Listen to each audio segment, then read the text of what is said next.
Well, just name one positive thing, one happy thought before I move to the next thing. Give me one happy thought. Well, Aubameyang came on at the 5th minute and he came off at the 66th minute. Genitalia reporting. Oh my god. Wait, Osasuna, are you high? R9 fourth and Cristiano Ronaldo fifth. Can I go next? I think Cristiano Ronaldo is the greatest European of all time. And I want to say R9 just because I actually rate him high. It's just that you always say that he had a grenade tossed to his ankle, and he floated or some type of stuff. Like that. It's crazy, bro. It's trying to survive, trying to stay alive, trying to stay alive in this crazy, crazy world. So guys, what's going to be coming up on this show? So guys, we're going to be talking about Lewandowski. They said that he should be inducted. So they say Xavi football is a greater crime than Simeone ball. And we're going to talk about Lewandowski because Lewandowski was criticizing people for saying he doesn't have service, but really, is he truly a brick? Is that really the real issue? We're going to have that discussion. I'm also going to discuss why Rafinha denied João Felix a pre-assist. That's complete and total fake Brazilian. And we're gonna touch upon Szboszlai, who superb, crazy goal. I saw a goal again, crazy freaking goal. Has Klopp found another great midfielder? What could he do? What could his potential be for Liverpool? Then, of course, one of the breaking stories today was, of course, your boy Ten Hag and Sancho. So that's going to be our main course meal where Sancho released a statement, crazy ass statement saying that yo, guys are trying to get against me. So we're going to really dissect that Sancho statement saying that Ten Hag is not picking him for things not to do with football. It gets real. Then we may actually talk a bit about Lautaro Martinez and explain to us why he's bipolar and whether there's any cure for his bipolar disease as a football player. So guys, welcome to the show. Like the video, subscribe if you're new. Rabina, cut the check. I've got my drink here. Cut the check, right, Rabina. And feel free to send in your super chats and your dobs. Those are donations that keep this channel growing, and I thank you. It is because of your donations that I'm able to do this and give you that, guys, this content amazing freaking crack. So let's start. Let's go to Warsaw. Let's go to Warsaw, Poland, because I think no. Can we talk about that? The 20-year-old criminal, the 20-year-old thug called Gavi. I'm sick and tired of this. I'm sick and tired of this kid. He needs to be sent. Look, he needs to be sent to. Before we get there. So because let's be a bastard. So, Ricardo. Yeah. Does Lewandowski have a case to say that the bombs around him don't provide him service, and because the bombs around him don't provide him service is ways, or should he blame himself for not knowing how to control a ball and actually have a proper contribution in the attack? Who's at fault here? The bombs around him or the guy from Warsaw? No, I think it's a case of both. Like, I think both things can be right. Yeah. he's always been a player that's relied extremely on service. Wait, but shouldn't he adapt to the team? Why should the team adapt to him? Shouldn't he You're adapt to the telling team? you're telling me you can't expect a 35-year-old player to remodel his game at the age of 35. I do agree with him in the sense that the wingers aren't the type of wingers that he's normally play with, because he went from Ribéry, Robin, then he went from Sané to Coleman and Gnabry, very direct 1v1 wingers that were good. Right now, I mean, Yamal Lamin's too young. Lamine Yamal, he's too young to expect anything really. We don't have a left winger, so your only reliable 1v1 winger is a 16-year-old. I mean, yes, Dembele. When Dembele, for example, last season when Dembele went out, Lewandowski suffered because Dembele was our only 1v1 winger.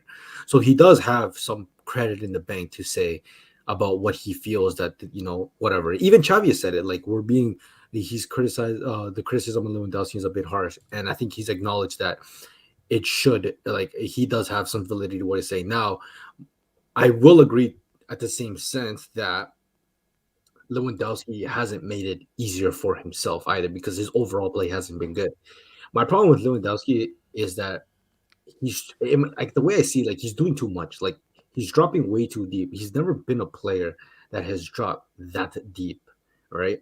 But he has been a good player in terms of linking up with very. But you know why strikers do that though? If strikers are not receiving that service and they feel they're out of the game, they feel they just need to have a touch of the ball. So I think that is frustration because he's not getting that ball across the box into the 18 years. So he feels, okay, I need to now come in deep just to actually generate something. I definitely do agree to that. But it goes back again, like, it's never been his game. Like, if we're gonna be actually honest, he hasn't had any situations, maybe other than the game against Villarreal, but the game was already won by that point, where he's had a genuine 1v1 where he must score situation and has completely squandered it. Like, maybe he's had one or two, but that's not still a good sample size. Like, like some of the tap-ins he scored in the openness, the penalties, like, he's making those, sure, when they're onside, obviously, that's when it matters. But at the same time, there's not enough evidence out there to be like, okay, yeah, this guy clearly can't even score in a clear goal scoring position or opportunity, so that warrants him on the bench and maybe Ferran, whatever. So the criticism on him is valid, but there's also what he says to defend his position that is valid too. But for me, for Lewandowski, and this is something I would say, maybe he needs to learn. And well, he's never been this way, because I think it's more of a personality thing for someone like Luis Suarez, right? I'm sorry, if Luis Suarez was playing on this team, he would offer more, because when you look at Suarez, like, he actually. Suarez right now? He would, yeah, bro. Even Suarez right now, because Suarez would shithouse. No, he's washed. No, he's not. No, he's washed. He's washed. Yes. He's washed relative to his level. But I'm saying what Lewandowski is giving you right now is quite literally nothing. And on top of that, he can't even score. If Suarez, like, this is what I'm saying, it's more of a personality, like him rattling up defenders, bullying himself across defenders, being I think that's basically being very busy and just involving yourself in it, being busy. I watched Suarez. Okay. That's why with like Suarez, like, I can't even tell you how many games Suarez has had a dog shit season, like, especially the last like 2 years. But somehow he'll find a way to score. It's because being a constant annoyance to the defenders, especially when you're playing off your back, like, you have to be that type of shit, that shit housing, that throws the defenders off their game. But Lewandowski doesn't do any of that. See, here's my thing, because it's such an interesting convo. Is it a personality thing, or have you for such a long time been living in a holiday camp of Bayern Munich, where things have come so easy to you? Bro, I've never had to hustle. Because remember, Jos had to hustle at Ajax. He had to hustle at Liverpool. And then at Barcelona, but he had Ajax hustling, thingy hustling. For Lewandowski, bro, I know that, bro, I'm going to get at least 2 or 3 quality chances based on how good the sportscast is around me. So I don't even know how to hustle, because I've had it good for so long. But that's what I'm saying. It's like, Yeah, there is a valid point what you're saying, because he's been in the Bundesliga for over 10 years. I think a good portion of that has been at Bayern Munich, and it's been relatively easy for him at the domestic level. So, there's a personality that comes with that too. And like I said, that's why I compare to Suarez, because they're both elite strikers. But Suarez just had that tenacity, that personality to really he just. Like, you can tell this guy came from the streets, like the proper shit. No. That's why he bites. It makes sense. Yeah, I mean, because, that's where the cannibalism comes from. Even when I watch, like, for example, the Brazilian league at Grêmio, like, he's not scoring perhaps obviously at the elite level, but it's those small things. Like, I don't know if you saw the clip that went viral about the player that literally grabbed Suarez's shoe and just dashed it off the field. But that's the type of thing strikers need, because you have to get into your opponent's head. And with Lewandowski, he's not offering any of that. So I think there's much bigger problems than Lewandowski, although Lewandowski is a massive problem because, he should be scoring goals, or at least putting himself in positions to score goals. But what pissed me off most today was the fact that when Osasuna went down to 10 men, okay, we could not control the game. But Ricardo, do you know, I could strangle Rafinha, because I should have come on here and celebrated a Felix pre-assist. Okay. We are celebrating pre-assist now. We are celebrating pre-assist. I was ready to abuse him. No. Shut up. Ricardo, come on, bro. Ricardo, you saw that pass. Ricardo, you saw that. Oh my Lord. I'm speaking. I'm speaking to Mr. Oyema. I'm speaking to Mr. Oyema. I wouldn't put anything on Rafinha, Felix, or Ferran, because the midfield, like I said, the midfield can't even control this game. So how can I expect anything from the front line when the midfield can't even control a game with a man advantage? Like, that's what's so frustrating. So is that on Xavi or the personnel? Well, it's obviously on Xavi, because like has been a common thing. Like, I'll be honest, when I'm looking at this team on team sheet, bro, this is one of the more talented teams. Like, if Xavi doesn't win La Liga, which is, I'm asking for the bare minimum here, I don't know how you can keep this, because he's not maximizing the guys he has. And also remember, Real have major injuries as well. So yeah, on top of that, Barca also has injuries. Like, you can't. No, we don't have the same injuries as the Real Madrid. Stop it. Like, if Real Madrid somehow they keep winning games, they keep winning. Like Jude Bellingham, a midfielder who's not. That's the point. They rely on freaking Jude Bellingham to get their freaking goals. Like, Barcelona have no issue. They have no excuse not to win the league. I'm not asking for UCL. No, I'm not expecting Barca to win the UCL.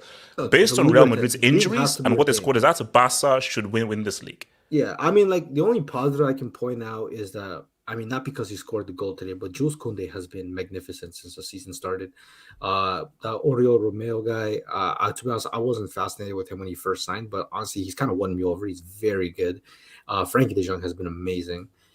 And I mean, after that, I mean, Christensen's still putting in. Balde has been good, but we'll see. But the team, I don't understand how they're not playing better than they are. Okay, let me bring in Casey and Zima real quick. So Casey, thoughts on Lewandowski and the whole Barca thing? I don't care about Lewandowski. My main op in this team right now is Gavi and his disgusting low life fan base on X.com. They are gonna kill this team, man. Like, this guy is not even good enough to play for Lugo FC. Like, what does he do? He can't control a ball. He can't make a simple pass. Like, all he does is just... He hustles. Oh my God, I have And you know what pisses me more about him? He has that arrogance also. Bro, you're a shit footballer. Why are you so arrogant? So you're actually a shit footballer. So on He's that 20 years old playing for Barcelona. Yeah, no, but Casey, on that point there. So do you put it on Xavi, or he just has crap players at his disposal, or it's Xavi's fault that he's playing Gavi and there are better players who can play with Gavi? No, Xavi of course is at fault. Like, when you have like 4-man midfield, you can't control the game against Osasuna. Even after they go down to 10 men, then that's the fault of the manager, without a doubt. But regardless of that, bro, like, if one player can't make simple passes, then I just can't have it. And you know what? He actually makes Balde look bad because of this bum, right? Balde is just completely isolated. Like, on the left side, Balde is isolated. On the right side, Yamal is isolated. And then this criminal manager, he was blaming them today because they are not they were not good, quote unquote 1v1. Bro, how are they supposed to be good? Like, they don't have any overlapping runs. Like, and then like the one is like 20 years old, and other one is 16 years old. At least they're trying something. This imbecile that you have as a fourth midfielder who does nothing, instead of except for getting yellow cards, you don't even sub him off. Now have a like I'm actually done with this guy. Like I've been saying this for a year, man. Like and his fans, they always keep on defending him. Oh, he hustles, he does this, he defends. Like come on, like just stop the pretense, man. The guy is not. He's not Barcelona level. He's Lugas. Zeman, do you agree? Gavi, the issue, and what about the ski? I'll be honest. For this game, I think everyone was awful, bro. Every single player. There's very few players that you could probably account for that had a decent to a good game. So is that a player problem or a Xavi problem? No. Because what was trending on X was haram ball by Xavi. No. Let me get to it. The problem is, it's more than that. It's the fact that we don't know how to slow down the game. Why are you're 2-1 up, right? Why are you automatically rushing for an attack? Slow it down. Get to space. Control yourself. You don't have to go and attack every single time. Every single time it's an attack transition for us. Why are we always going for attack? Just slow it down. Just breathe for a moment. That's the problem with this team. They only know how to play one style, which is go forward, go forward, go forward. Without someone like Pedri, at least being able to slow it down. Even Gundogan towards the end was bad because everyone was just rushing. It felt like everyone was looking for the next pass to get that next goal. That's not how football works. You can't be looking for a goal for 90 minutes. That's how you concede stupid chances. And if you're playing that type of football, you don't have enough players that can press outside of it. That can press without the ball. You have too much players that want the ball to feet. So as soon as you lose in a transition, as we've seen, throughout this game, you don't have anyone. You literally have no one. The transition. It's very easy to beat, and without Koundé, this could have been a disaster class. And I feel like with Xavi, I've said this. I remember some of the live chats. I remember Yasser. You all told me towards the end when I was telling people, well, yeah, I'm glad that we won the league, but it doesn't reflect. You have to look at the performances, not the results, because one day or one game or another, the results are going to catch up to the performances. And I feel like with majority of you, man, you kept telling me, well, why are you criticizing him? Why are you being negative? Are you a true Kool-Aid? And then you had these imbeciles telling me like, oh, you're too negative. I'm being real with this team. This team has too much problems and frailties. One of the major ones, I would say, you could say it's building the squad. Like you were out here telling me stuff like, oh, if you buy Neymar, are you going to be a contender for the Champions League? Yeah, with Neymar, obviously they'll be a contender they're not going to be a contender for the Champions League one way or another. This team has too much frailties when it comes to squad building. So you're saying that Neymar wouldn't drastically change the attack? No, that's not it. Attackers won't change something that doesn't exist. What attack exists in this team to change? In order for things to change, you have to have a system up top. What system exists aside from cross the ball, cross and inshallah. No, that's my whole. That's point. The system. Yeah. That shit doesn't exist. And the problem is, Xavi wanted all these players. Remember that. So you're telling me we have Cancelo doing one thing he's not good at, which is defending against Osasuna. Is that why we bought him? That's poor talent ID then. Why are you buying Cancelo? If this is the type of football we're going to continue with, which has been shown last season, if this is the type of football we're going to play with, then what's the fucking point of purchasing Cancelo? Can somebody explain to me? We're easy to beat in transitions. It would be one thing if we were actually controlling games. Then Cancelo's weaknesses wouldn't be highlighted. So are you on sack Xavi? Are you because it seems sack Xavi, get rid of him. Of course, yes, yeah. No. My thing is, HH, I've been saying this consistently. The problem has been the manager and the squad building. Those are two problems. One of them is the manager, because I generally don't think he's an amazing manager. Even though he won La Liga, he's shown his frailties against Man United by putting Araujo as a right back, even though the person you had him defending was Rashford, who's playing central, and you didn't change anything. This guy has shown constantly that he has weaknesses. This guy has shown constantly that he doesn't adapt to situations. And the fact that he's still staying on this job, it's gonna take an absolute disaster class before this club figures out that Xavi isn't the right man. I hope in the back of the brain of the sporting director of Laporta that they understand the situation, that they understand that this guy's not the guy for us, that they have an actual plan for the squad, instead of going for short-term replacements and expecting it to work, even though you know damn well those players don't fit whatever Xavi's system is. That's my problem. But see, my thing though is, and again, I don't really know, and maybe anybody can jump in. No, what is the consensus of the fans in Spain, in Barcelona towards Xavi? I'll tell you this, right? Some fans say, well, we have to see what he can do. What are we going to do? Like, give him, this is the beginning of the season. To those fans, I say, you're on crack. You need help.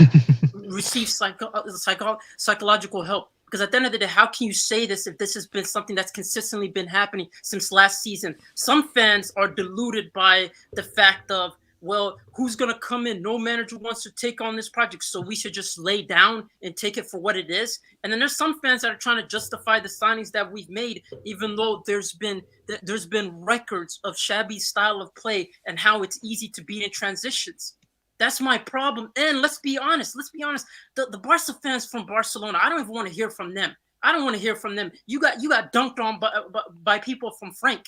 You got dunked on by people from Frank in your own stadium. You can't even fill up your own stadium. No. You have to. I don't want to hear from them. Hold on. So anyone else can jump in here.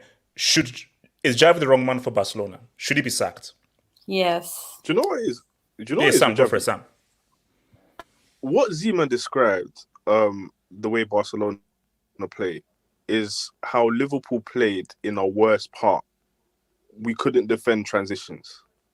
And that is a problem, a big problem. The only thing is that I had hope, because Klopp is a world-class manager and he can change it around. Can you say the same for Xavi? Can you say no? Hell, because he doesn't have enough experience. Because see, the thing with Klopp, because I was one of those guys at Klopp, but Xavi just doesn't have enough credits in the bank. So no, wrong. He does have small credits in the bank because he won the league, but that is small credits. He doesn't have enough experience. So my thing is this, because I'm trying to come at this most objectively. I look at the personnel. I know what Gundogan did for City. I know what he did for Dortmund. And I know the kind of player that De Jong was for Ajax.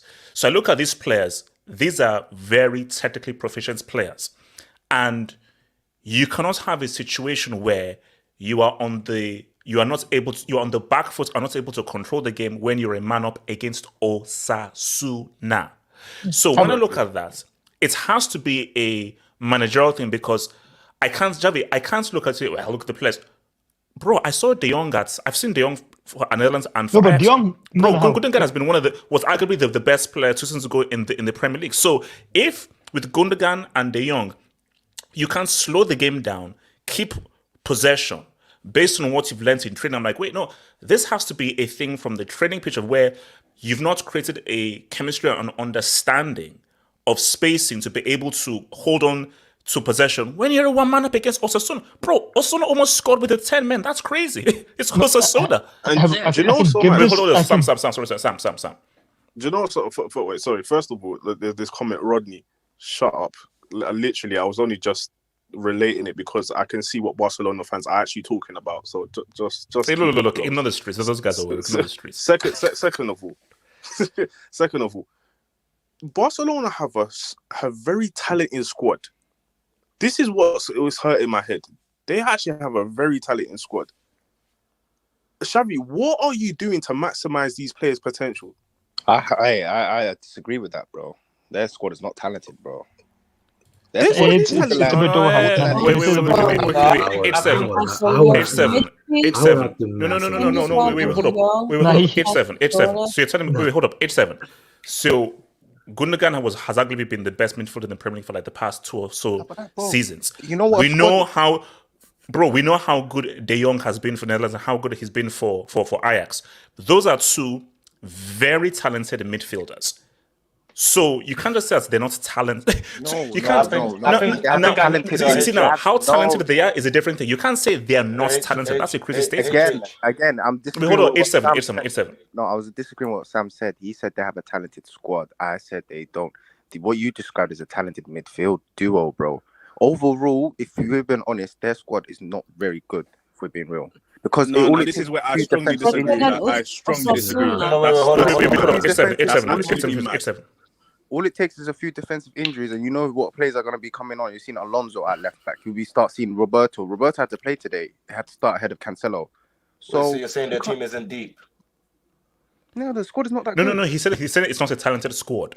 Yeah, they got like a talented 11. I wasn't talking about squad. I think he means No. But say 8-7. Like Sam point out, quick 8-7. The point we're making is you're a man up. You have De Jong and Gundogan. How are you not able to close out the game and keep hold of the ball? No, that's the only thing I disagree with. Sam, sorry, both. You can go on, bro. Sorry for disturbing you. I'm just saying, for a squad of Barcelona, you can't keep the ball against Osasuna is a problem. Like, you've actually got talent in the team. That's what I'm trying to say. You got talent in the team to keep a ball against Osasuna. Continue. No. As I said, you got De Jong. You got what's his name? I forgot his name. Gundogan. I need to bring up the whole team sheet. I forgot. Romeo is functional.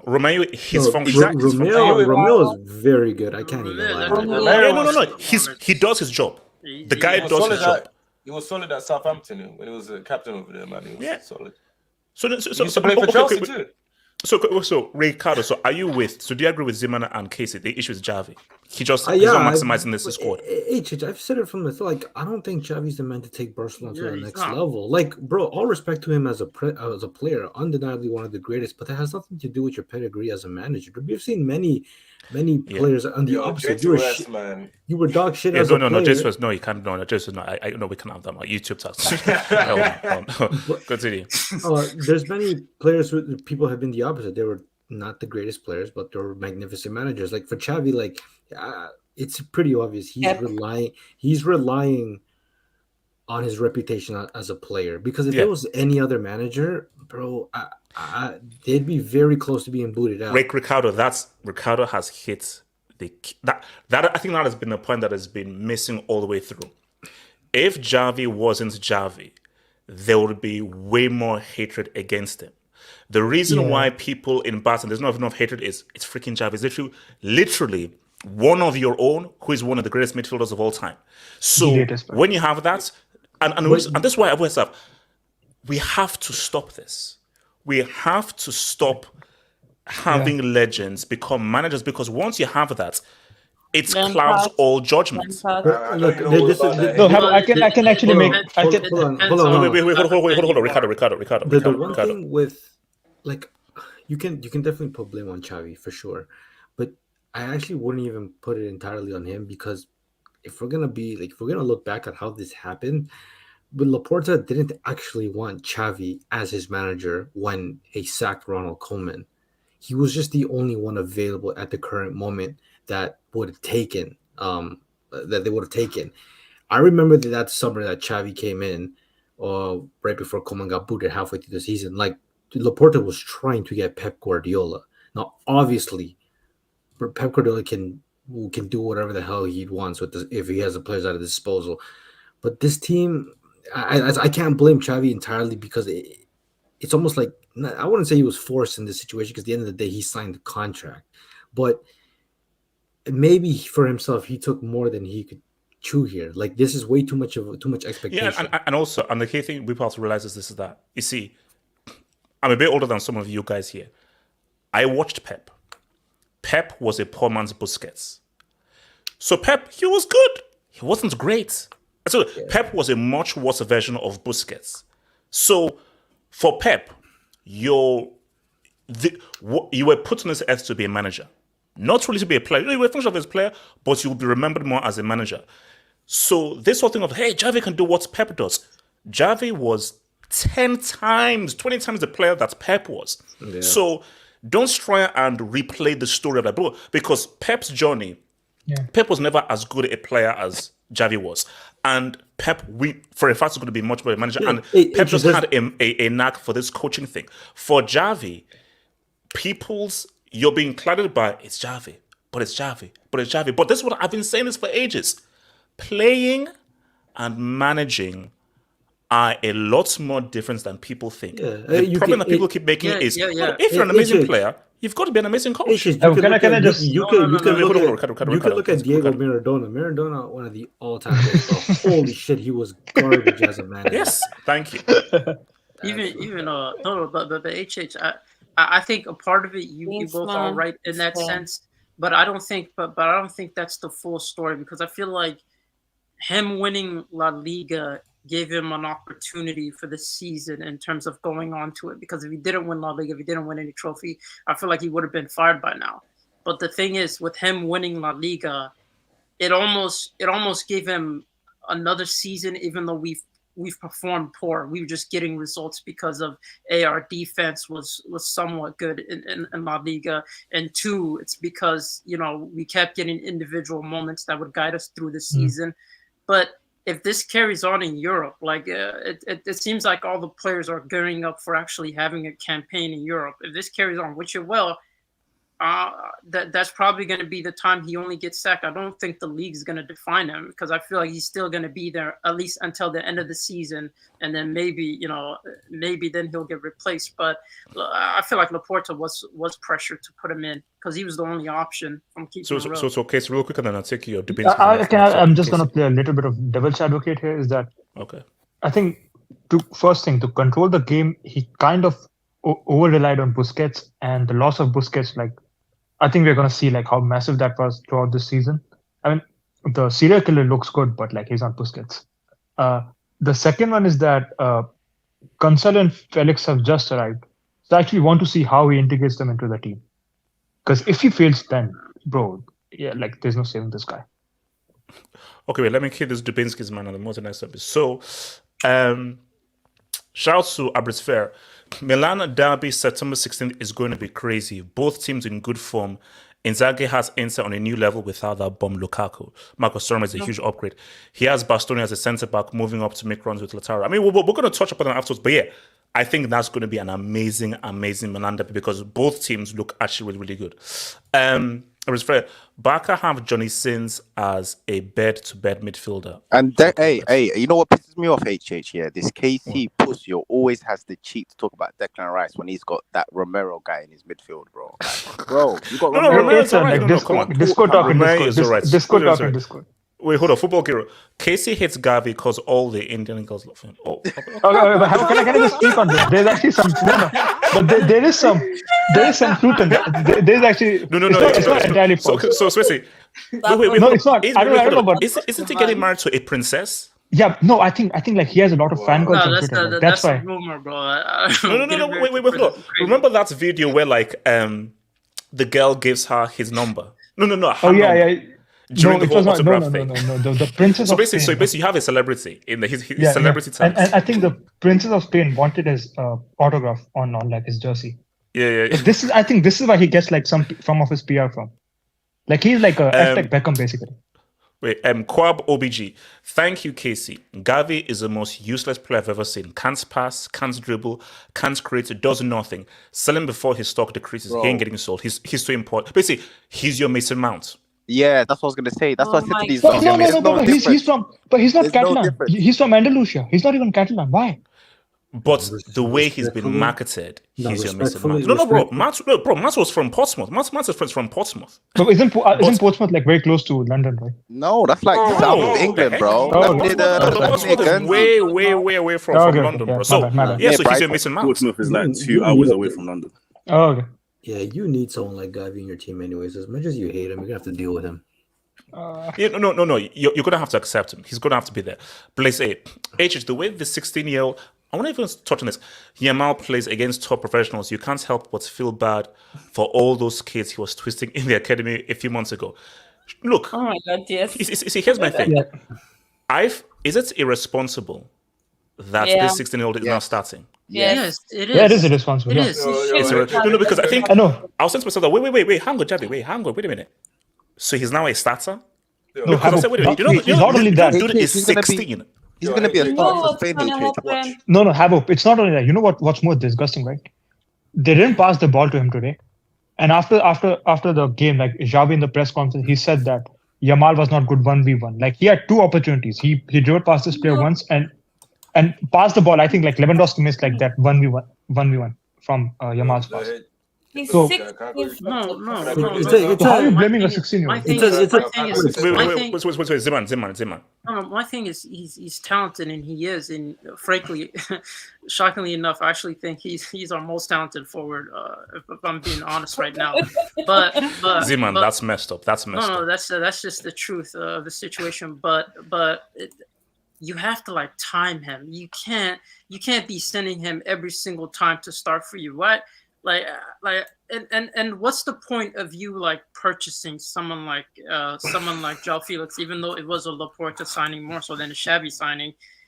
It doesn't make sense for you to be starting week in, week out. This is how injury prone happens.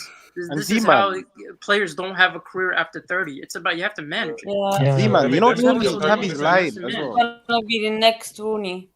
Wait, hold on. Let me on And Rooney was grandma tax. Wait, hold on. Is that Cristiano in a... Okay. Barca getting sent to Europa League watch. Oh my God. No. Here's the thing. Javi should be That's sacked on the impossible, spot. impossible. If he Barca loses beat one another game, group- Habib, my thing, because I've been watching Porto also, they're not looking good. Like if this bum loses, if this bum doesn't get 18 points, right, he should get sacked. Like Yeah, that's impossible. a man. draw and he should be sacked at that point. Okay, Detroit Rock City. Larsa is a big club. They can't play this haram ball.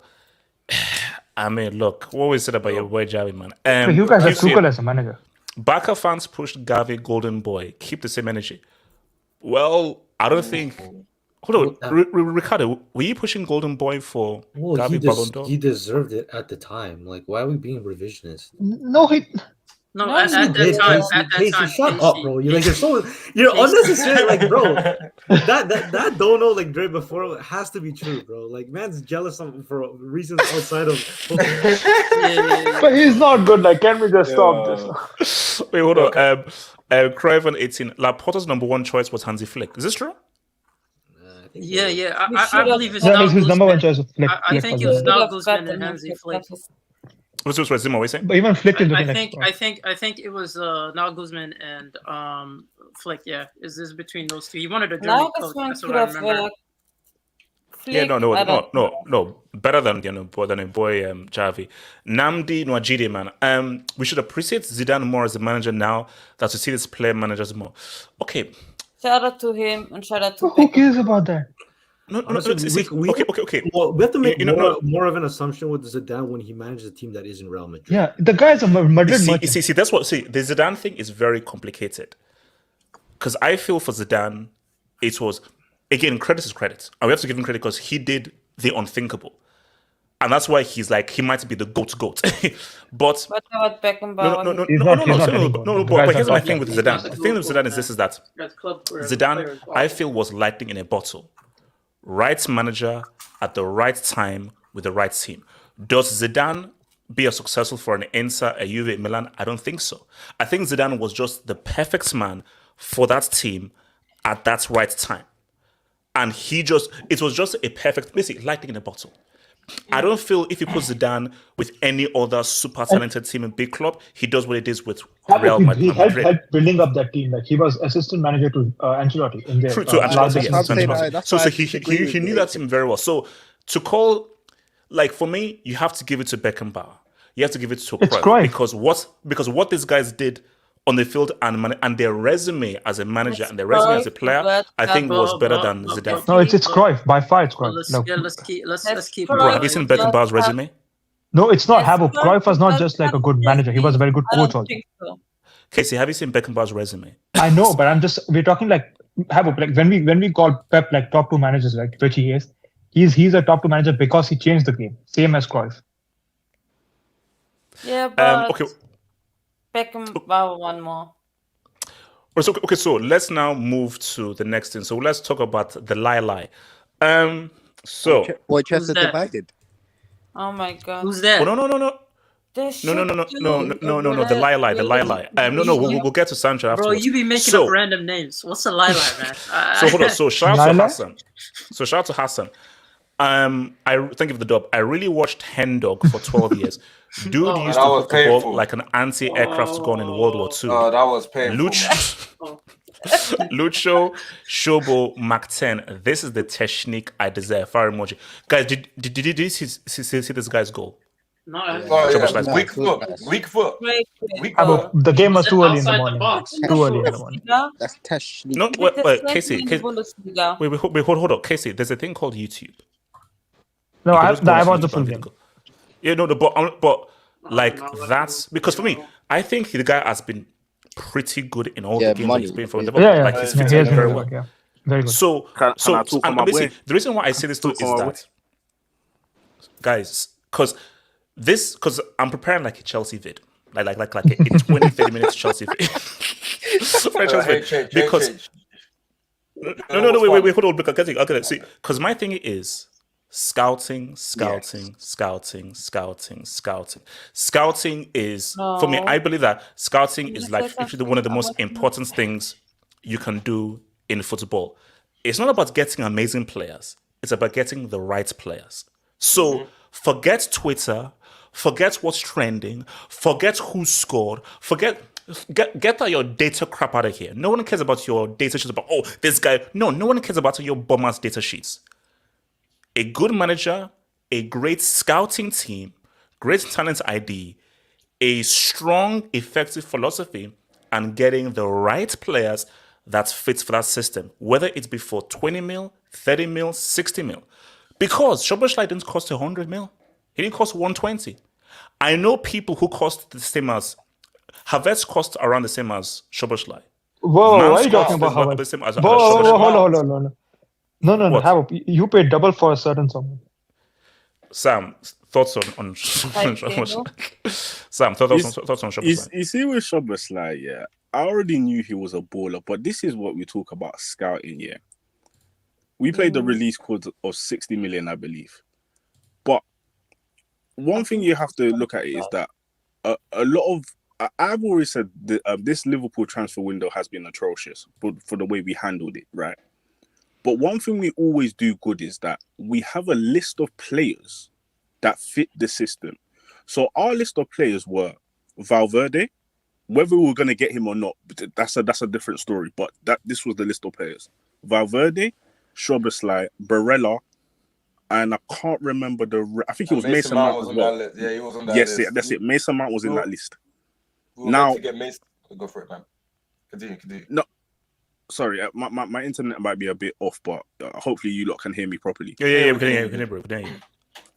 So with that, yeah, you're looking at that thinking, wait, you got Mason Mount on the list.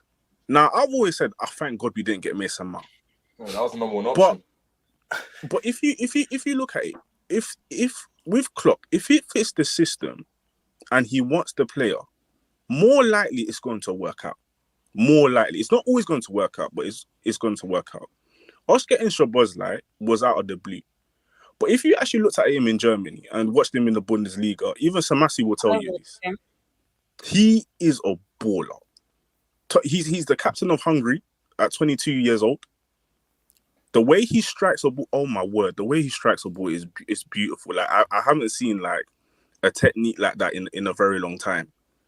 The engine that he has in him, he will run for days, it's very underrated. And the way he tracks back as well. What we needed in our midfield and what we lacked last season was legs. McAllister, Szboszlai, even what we got in Gravenberch now is legs in the midfield. And you can see in today's game against Aston Villa, I call this Aston Villa game probably our best game in months. The way we controlled the game, the way we practically nullified Aston Villa, and we practically killed them after 20 minutes. That was because our midfielders, and Szboszlai is, and it's not just this game. I would say, except for the Chelsea game, because the Chelsea game, I always say it's an anomaly. But for the Bournemouth, Newcastle, and Aston Villa game, Szboszlai has been brilliant. And I will say this: I will put him up there with James Maddison for value of money of looking like best signings of the season in the Premier League. Wait, how much was Maddison? I think it was like 40 million.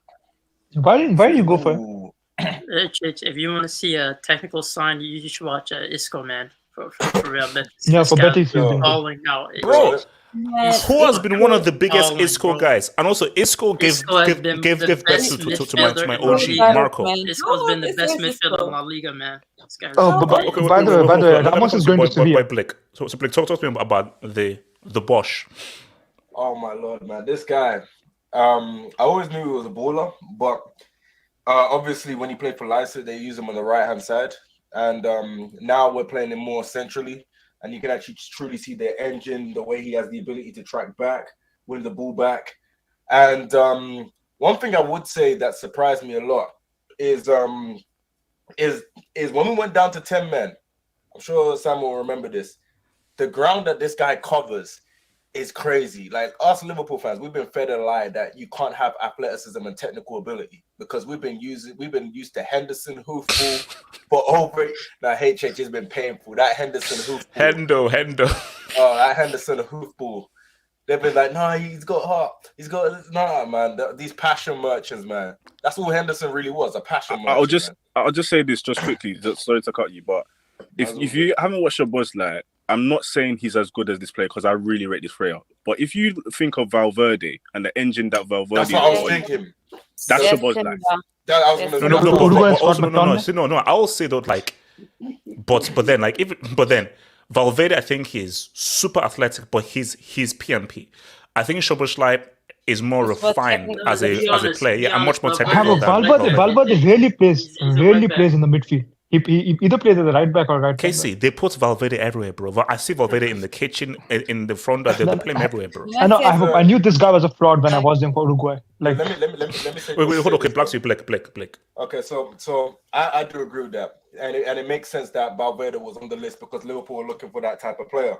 But the difference is Szboszlai is better on the ball.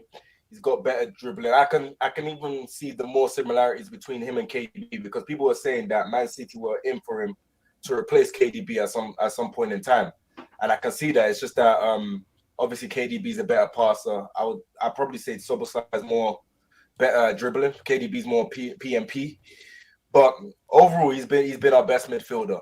Like him, McAllister have been our best midfielder.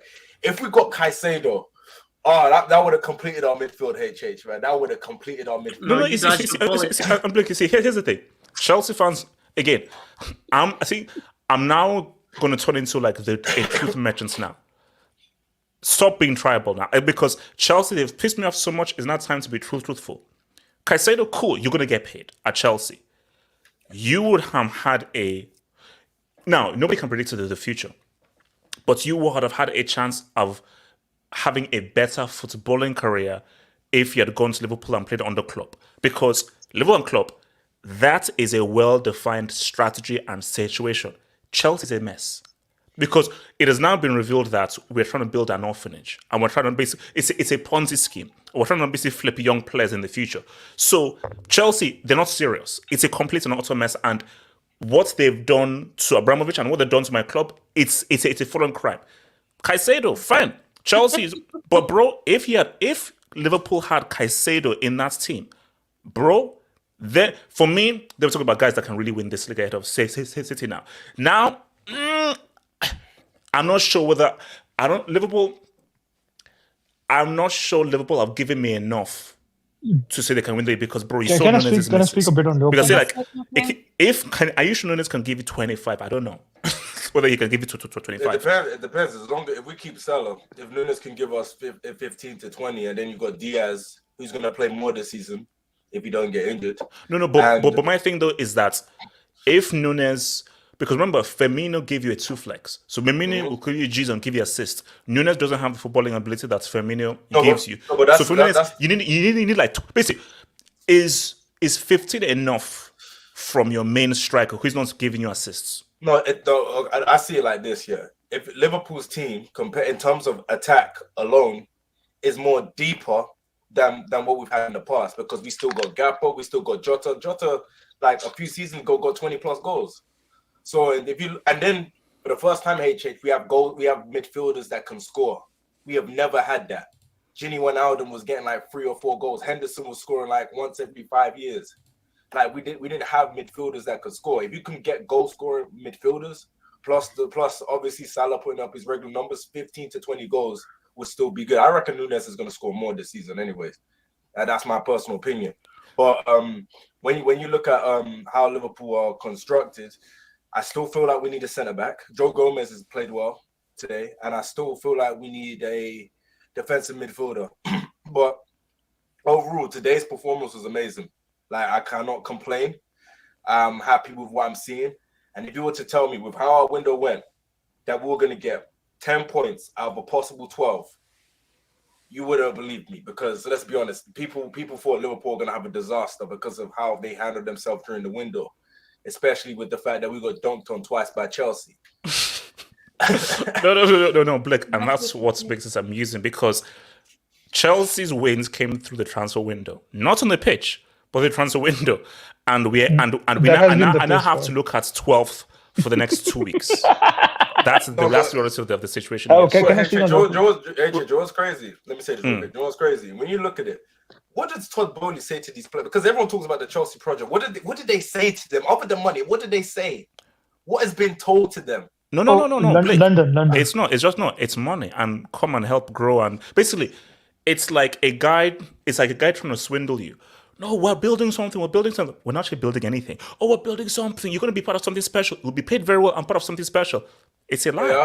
Yeah, they're being swindled.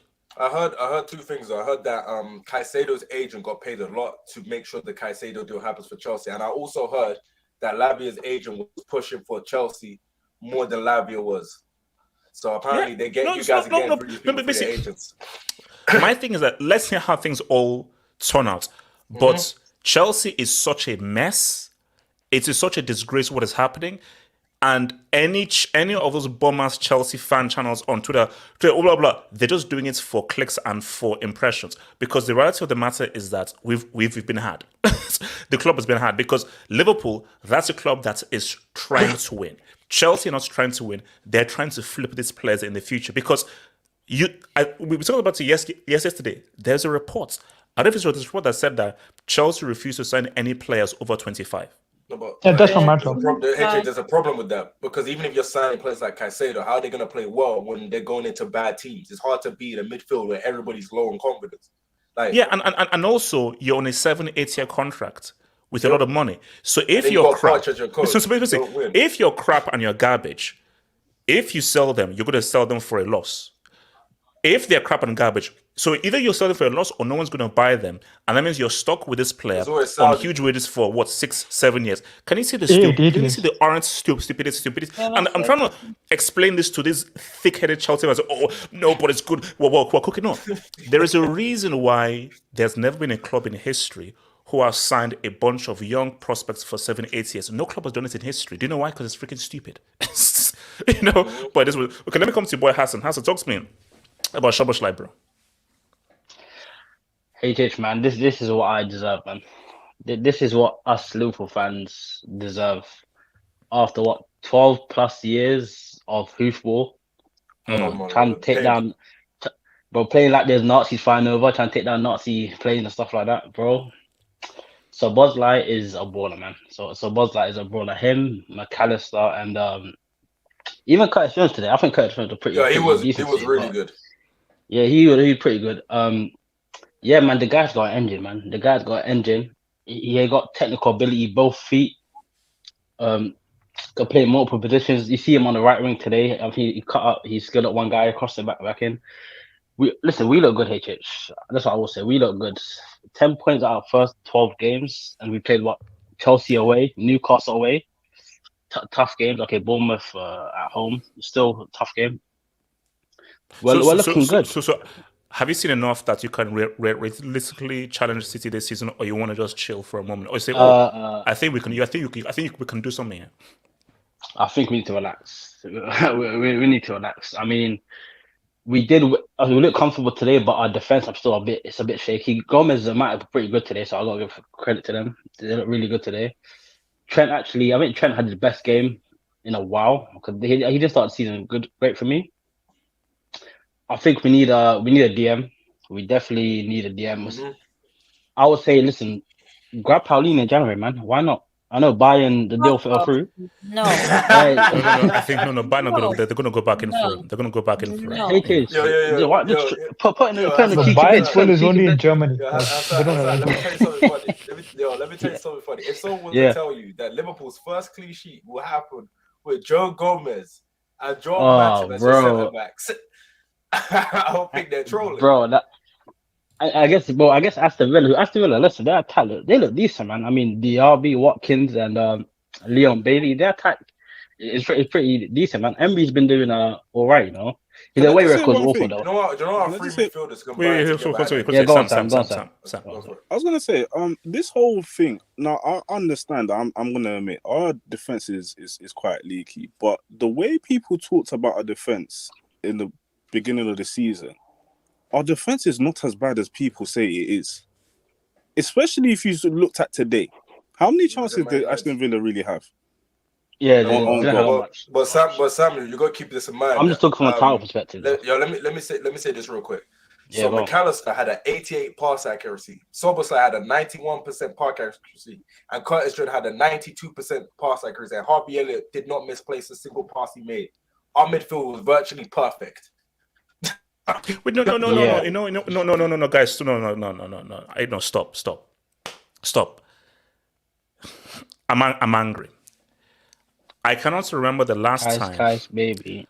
I cannot remember the last time that I sat with a bunch of Chelsea fans and talked about how good their team was and how well they were playing. I cannot remember because you just said, Szboszlai, this guy 88% Parker. So I can't remember. I said, wait a minute, hold on. Wasn't Luton Hedges? No. I'm not counting Luton Town. See, wait, hold on. I'm not counting Luton Town. I remember the last time I sat down amongst Chelsea fans and we waxed lyrical about how good the team was and how good the players were. Little bro, don't worry, your time will come soon. I remember the last good I mean, you did a little. Wait, hold on. Samasi, what is it? Samasi. All right, okay. H7, let me ask you this stuff.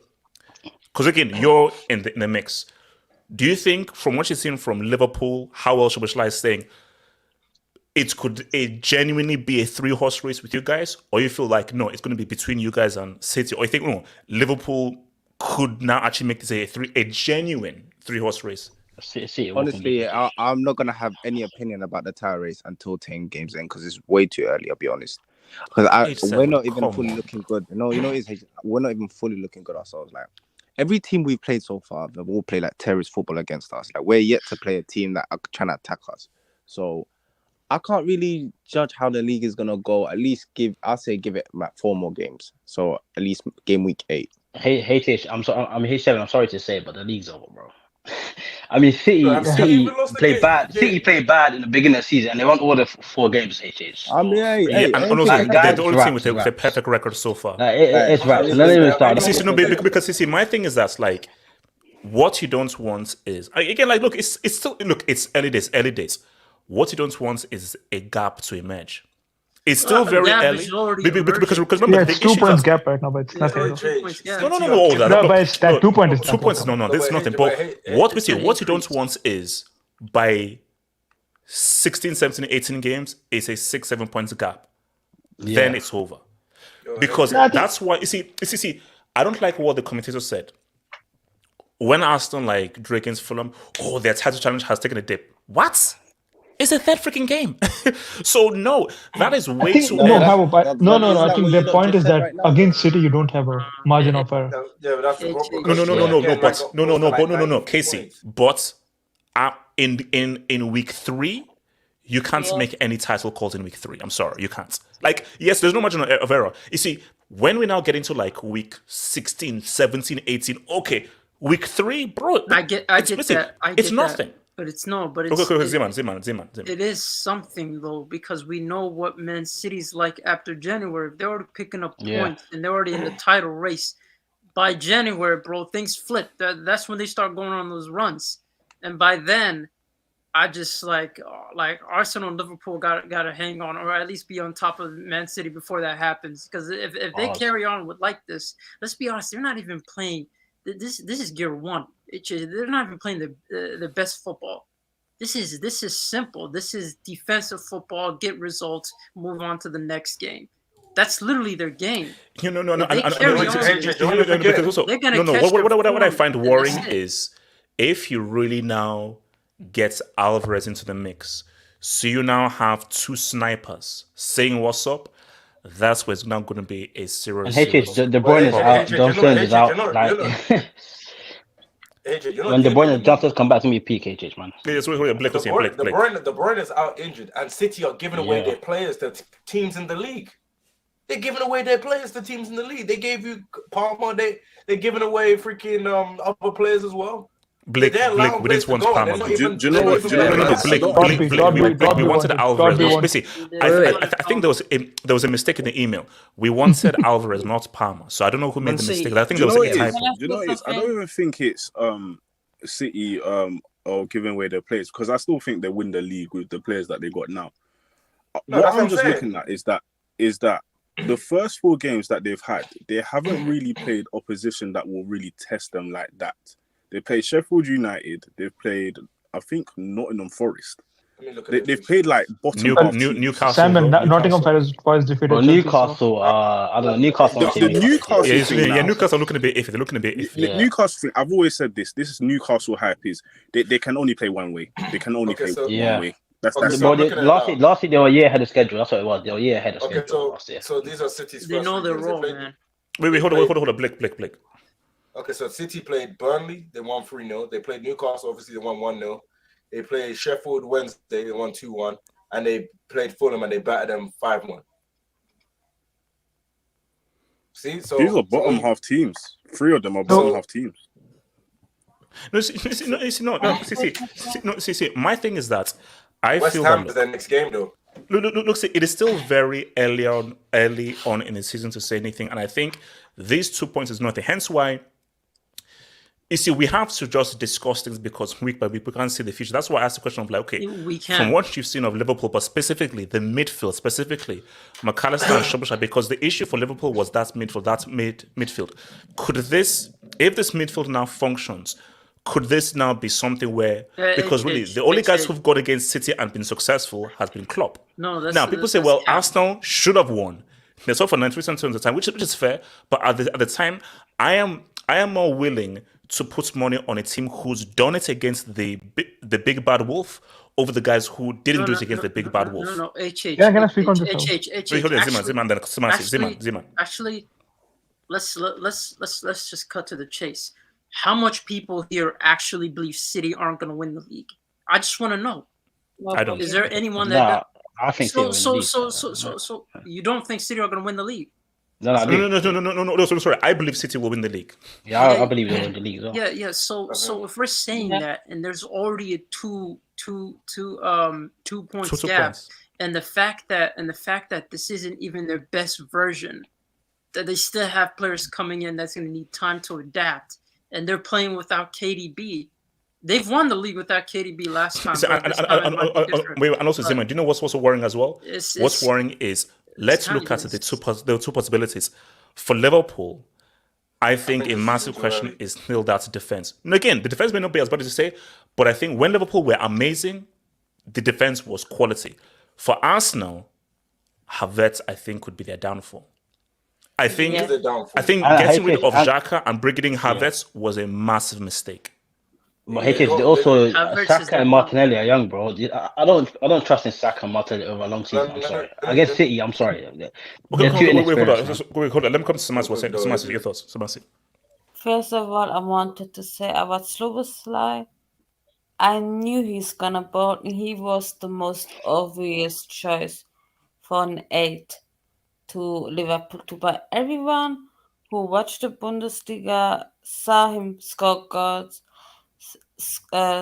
like that in the Bundesliga. So I don't know what people are saying for scouting. You just have to watch games who are not in the Premier League. You can see a lot of talented players, so it's not that hard.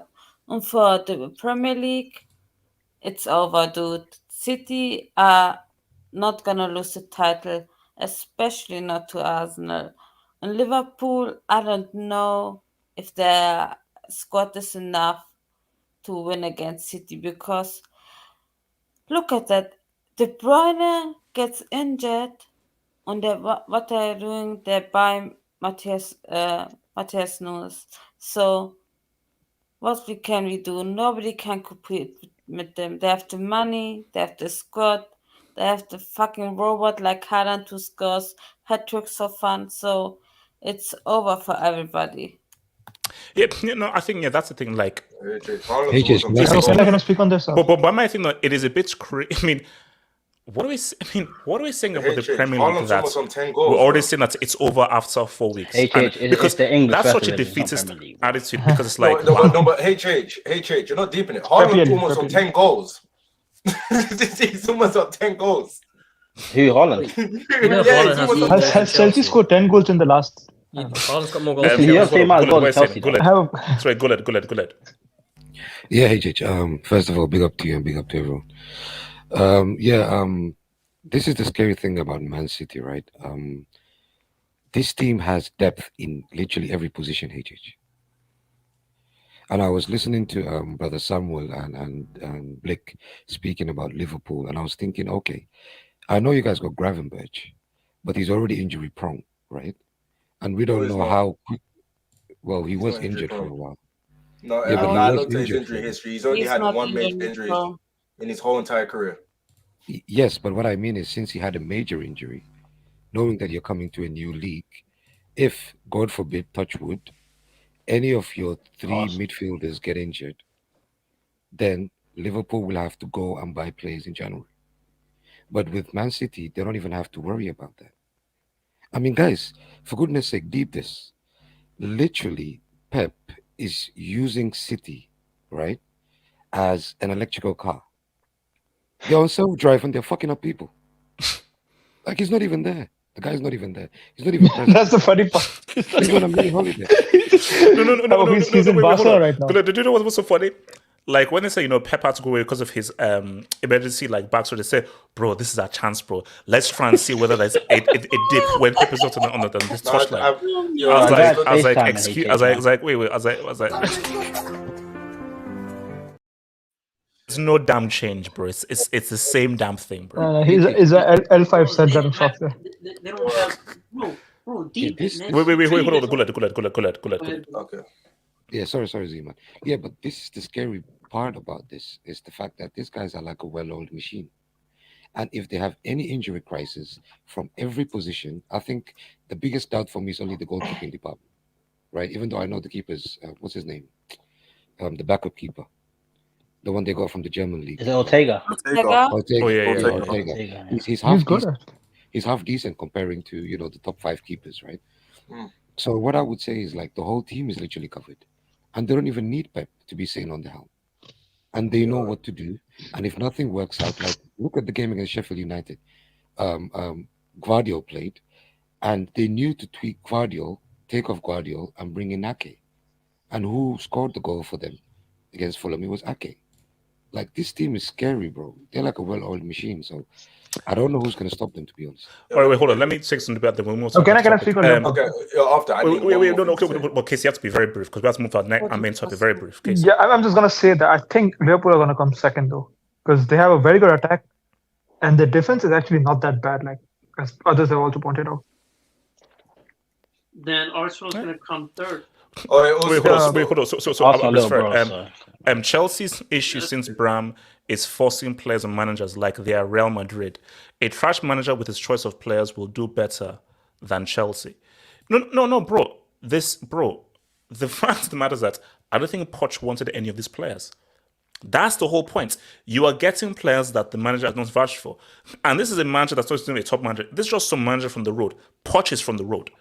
So we're getting roadmen managers to now coach players that have been acquired through data.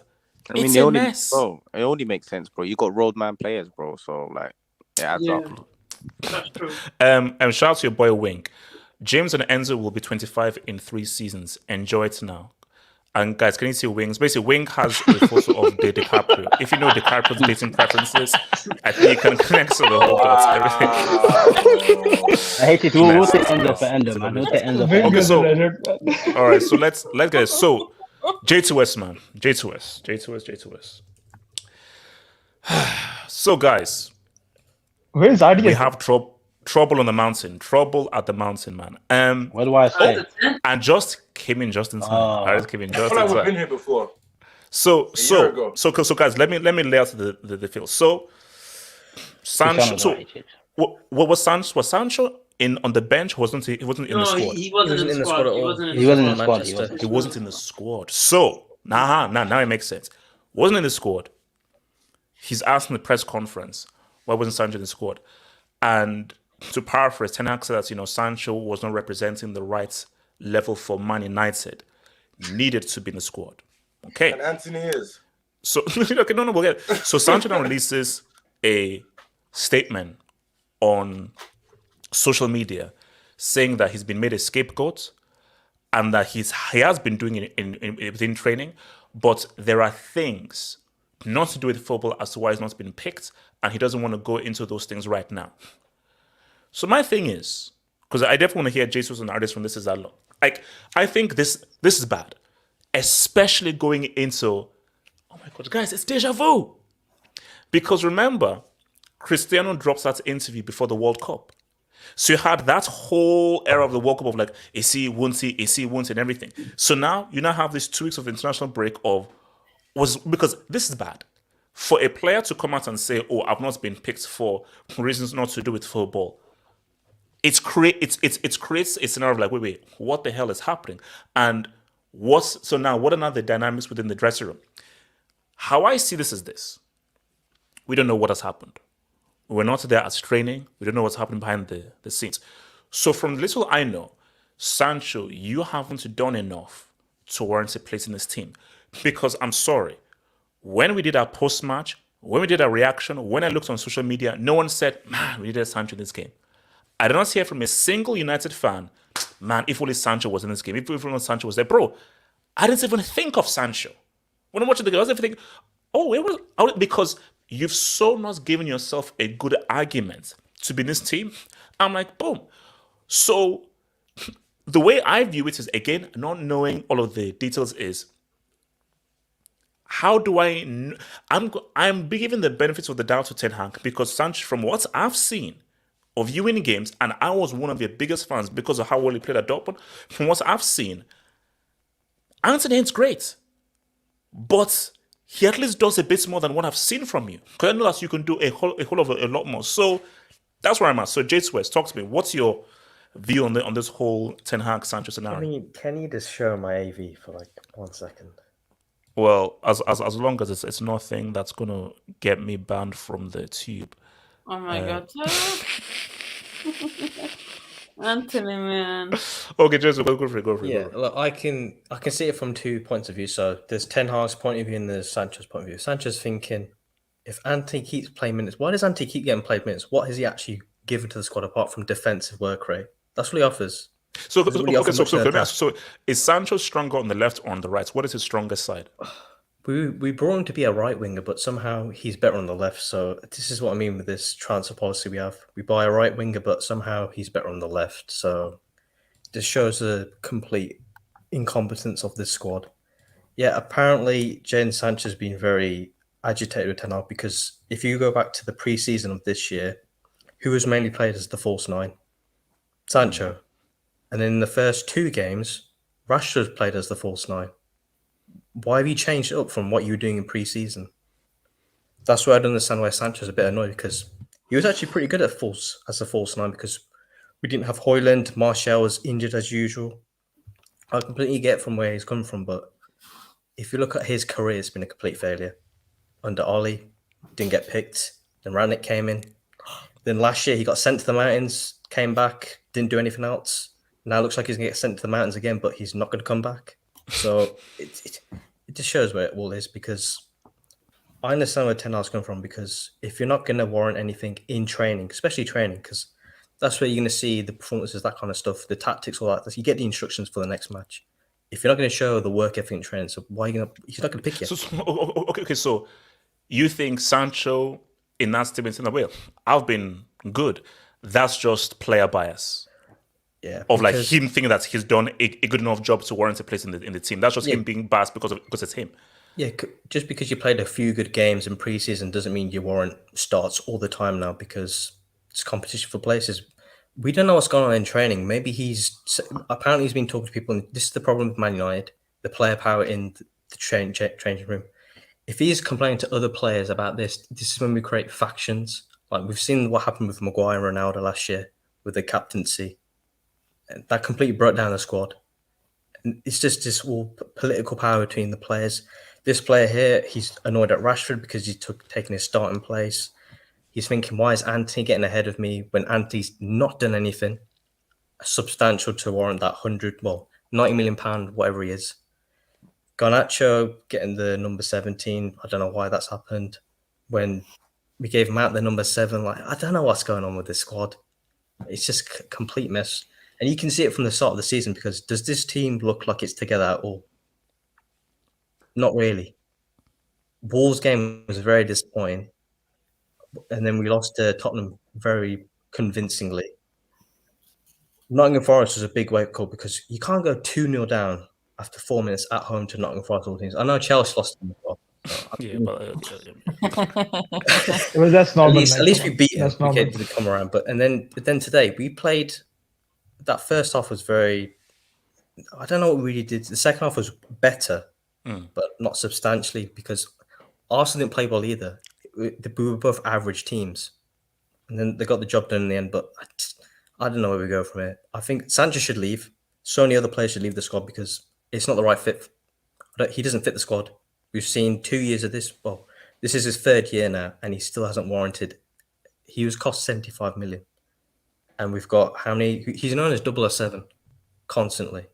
That's all the memes on Twitter. Every time he fails. Wait, hold on. Okay, let me come to. So, Ardias, talk to me. What's your take on this whole Sancho Ten Hag situation, man? Just give me 2 seconds. Let me just quickly show this. If we just share this. Oh wow. Oh. But well said. So.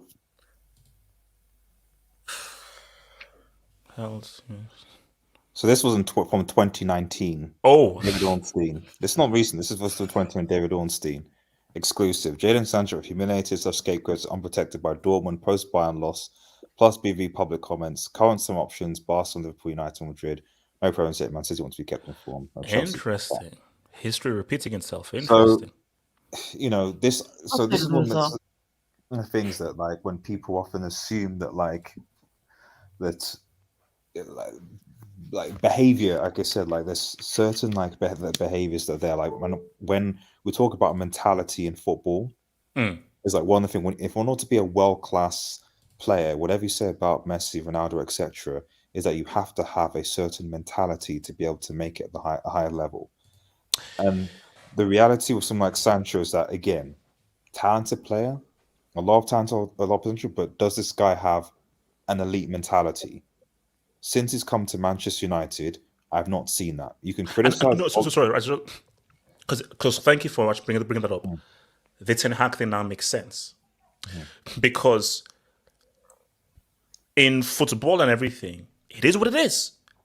I'm not picked. You work harder. I mean, like Bale. When Bale was perfect example, a guy that we both agree has the mentality. I can give you even a better example for United fans. Wan-Bissaka.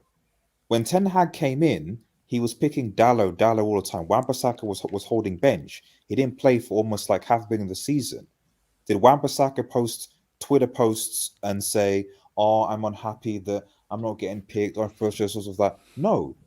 Just when he was picked, he did his thing, and he's now first choice right back. I'm not saying Wan-Bissaka's world class, but But I'm just saying there's an example of like a player who initially wasn't in the manager's plans, but continued to work hard and perform, and now is basically the manager's first choice right back.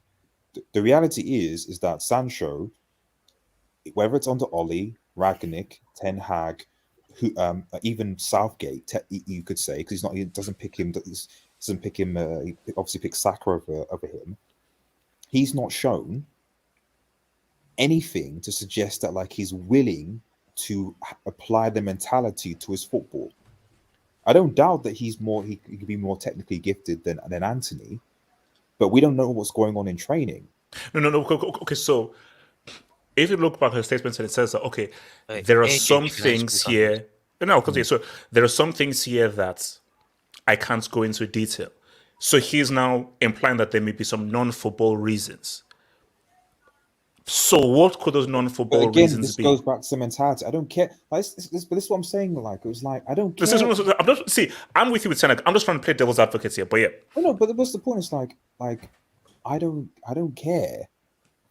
Like I'm not, because at the end of the day, like you're not paid £250,000 a week plus for non-footballing reasons. You were bought. You got the salary, you got the money, but you were bought to actually to do a job fundamentally. And at the end of the day, if you're not willing to apply to do that, then okay, by all means, go to a club where you don't have the expectation, or go and play for a manager where you're not going to get that. That's fine.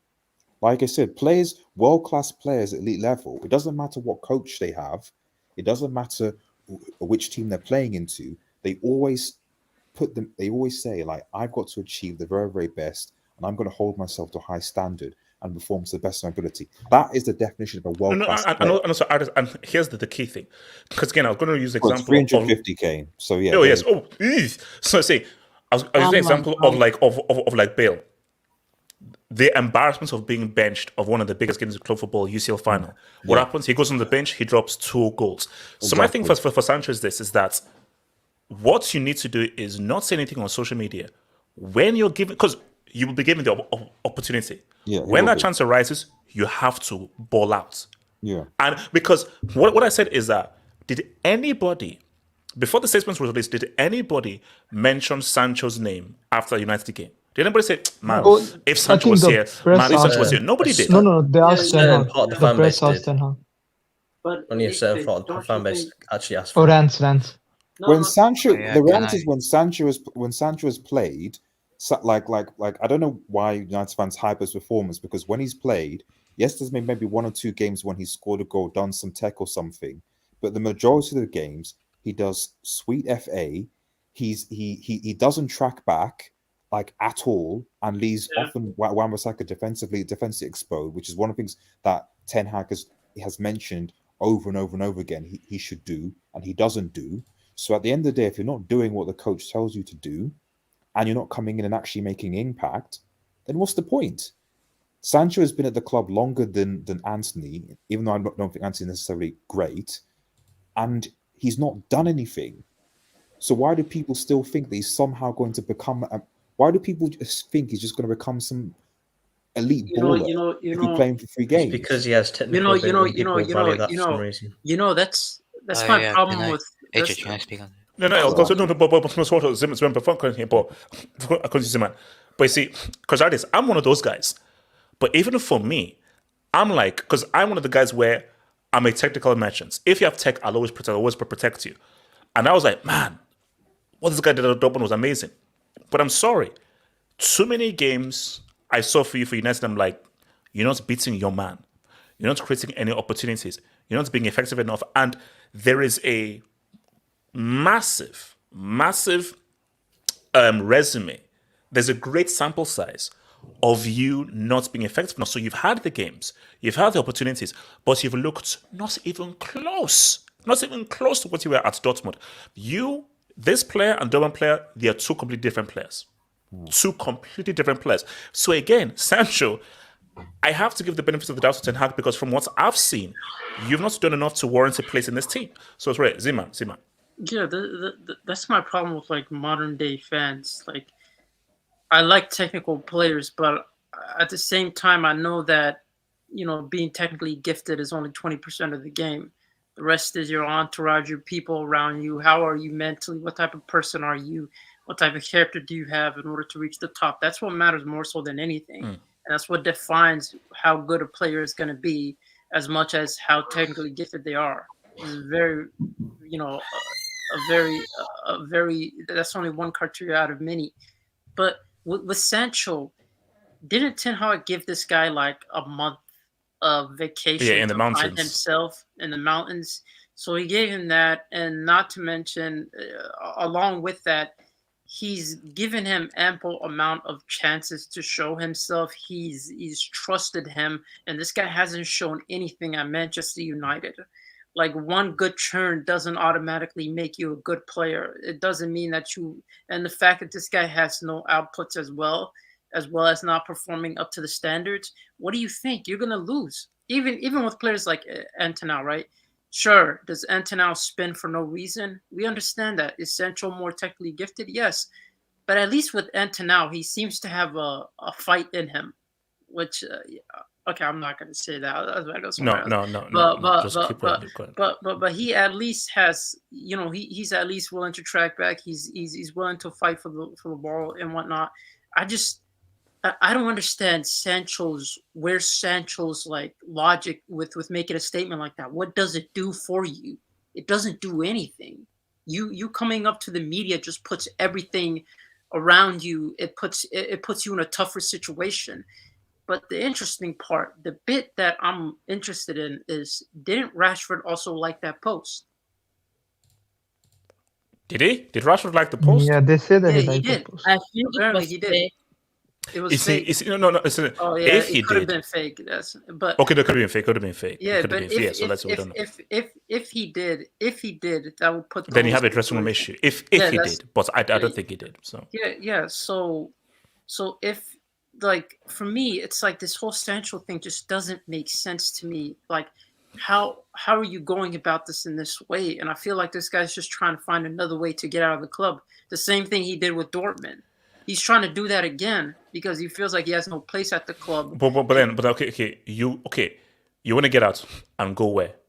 Like, what nobody. have you done to warrant anybody spending money on you? Bro, that's the problem with some of these players. A, he's on high wages. Nobody's going to take on those wages.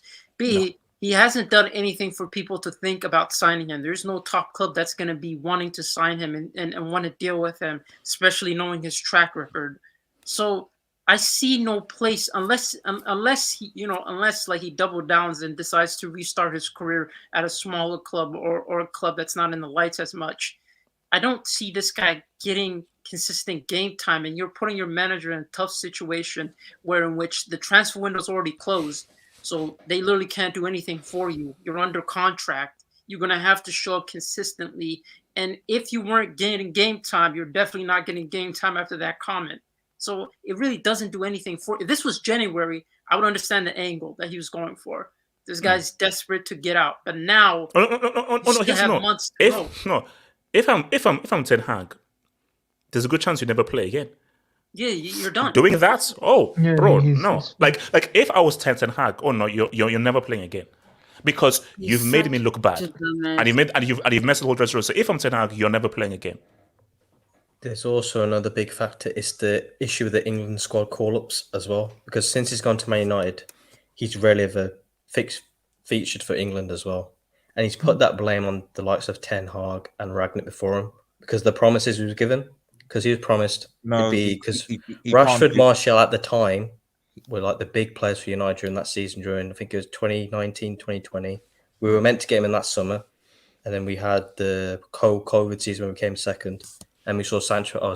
He'd complete that front three, and it'd be Rashford, Martial, Sancho's. So you'd think he'd be the main star player because he was meant to get the number 7, but then the whole Ronaldo thing happened, so all that kind of stuff. But he's made a big issue out of Ten Hag not playing him a lot last season because he's sent him away, told to come back, and then he rarely featured last season at the end. He only came in because of injuries, cut with other people. And he's taken that issue on Ten Hag because he's not been getting called up for England. So that's why he's trying to push the move. Because of his England career, you can't do that because at the end of the day, Southgate has still selected Maguire. He still selected players that haven't necessarily features as much, and so that's why I think that you've played under four or five different managers that have all said. This is the thing we can't just when you're playing under multiple different managers.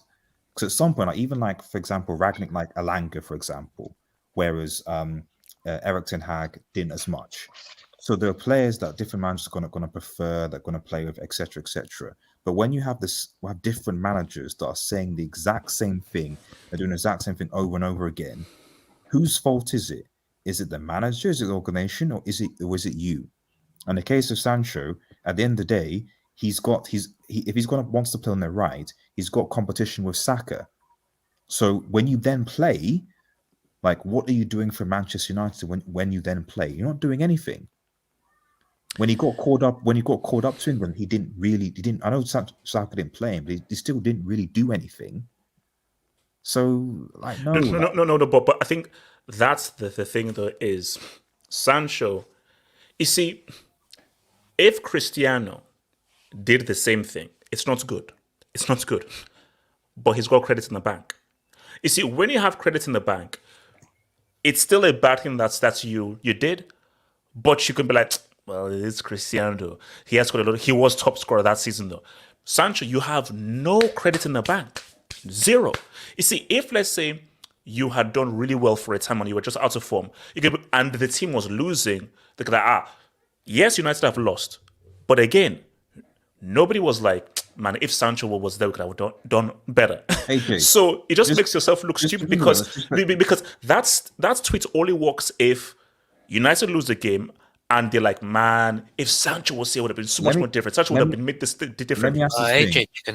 Yeah, I'll go to AK. Artist. Just one point. Let me just say this last point. It's just like, because this is another ex-Dortmund player. If Bellingham was unhappy, would you see Jude Bellingham put a post like that? No. Because we've seen the mentality already in his first couple of games that Jude Bellingham's mentality is different from Sancho's. There's no reason why Sancho shouldn't have the same mentality that Jude has, but he doesn't. And fundamentally, that's the difference. But sorry, AK. AK, go for it. AK. So I actually looked at like a top 30 list from 2019, like the best 30 young talents in 2019, and Jadon Sancho was ranked like second, only behind Mbappe. In 2019, Jadon Sancho was seen as the second biggest young talent in the world. Second biggest young talent in the world, only behind Kylian Mbappe. Mm-hmm. And Can you see it? 10? Why are you surprised? You were also hyping him up. I remember that. Really good. No. I was second to Mbappe. Yeah. No. My thing is, next thing. 2019, no, he deserves to be top 10 potentials. The second most to Mbappe is crazy. Yeah. Okay.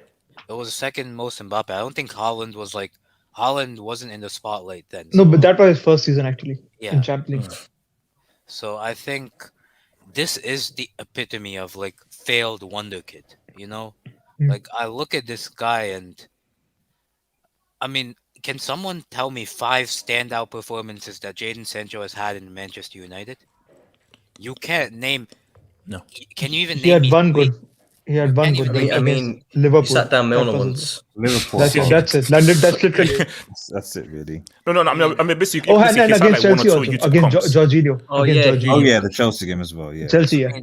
I mean, he's that's 2 moments. With his best player. Tuchel blamed the lights. That's AK, can you keep talking? Yeah, so that's 2 moments in a United career that spanned 2.5 seasons. Oh, yeah. Like, I don't know why he's putting this out. I mean, what does he expect to happen? Erik Ten Hag to play him again? I don't know. No. AK, that's a great thing. What do you expect to happen? Apart from your Colts fan base, is your Colts fan base influential enough to now turn this into your favor? Exactly. Name names. I mean, I know Erik Ten Hag, and we know that Erik Ten Hag always protects his players. He protected Maguire. He protected, Johnny Evans. He protected him. The fact that he's calling out Jadon Sancho for not training, it shows you the extent to what this has extent to like where this has gone. And I don't think as long as he has this mentality, he won't make it a top club. Like he'll probably be like a guy who'll do well for like a Spurs or like a Aston Villa. That's a ceiling if he has this mentality because No, because if you're not playing, work harder in training, do better in training, keep your head down and just keep on moving. You see, because I feel that social media, I think it's a good thing, but it can also be a bad thing. So let's say this was 2006, or let's say this was 2004. Are you going to go to a magazine and say, hey, this guy's not playing me? The reason why now is these players have massive followings. So they know that a tweet can travel. So if in 03 or 04, is that journalist going to really take up what you're saying? Are they really going to put it in the paper? And how much is it really going to travel? Whereas all these players have thousands and thousands of followers, but most importantly, you Marshall FC. Everybody has an FC. I'm part of. I'm the founder of Hazard FC. So all these FCs are waiting for this. No, you're a founder of failed players FC.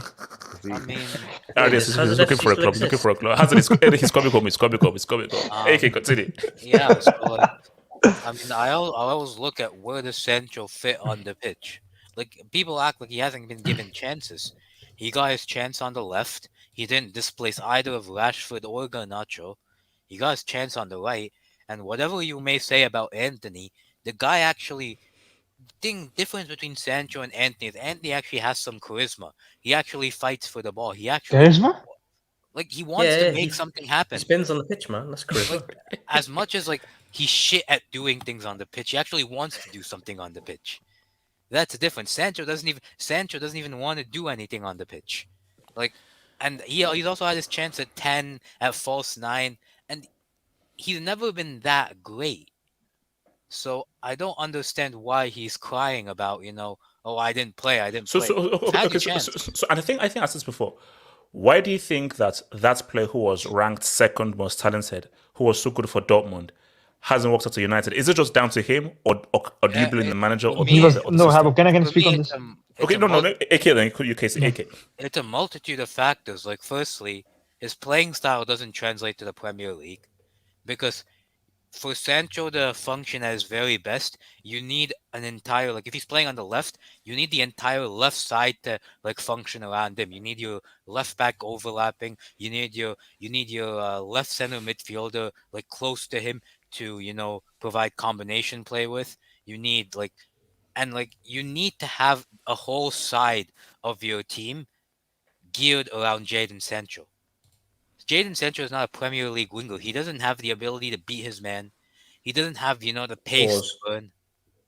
Look, just continue. I mean, I think part of it is mentality. Part of it is him being a luxury player. Like, you have to build everything around him. And part of it is just the fact that Manchester United itself has been a mess for a long time. Those are the three things. Casey. Yeah, I don't think he was ever that talented. Even I was never impressed with him. Okay, not too much impressed with him at Dortmund. I was okay, he's a good Bundesliga player, like a BBB player where there's no pressure and anything. That's what they said about Haaland, though. But Haaland was actually doing the Champions League also. I think Sancho had that one good moment in the Champions League, and that was against Barcelona when they were 3-0 down. And PSG. Remember, he played very well against PSG, in that first leg.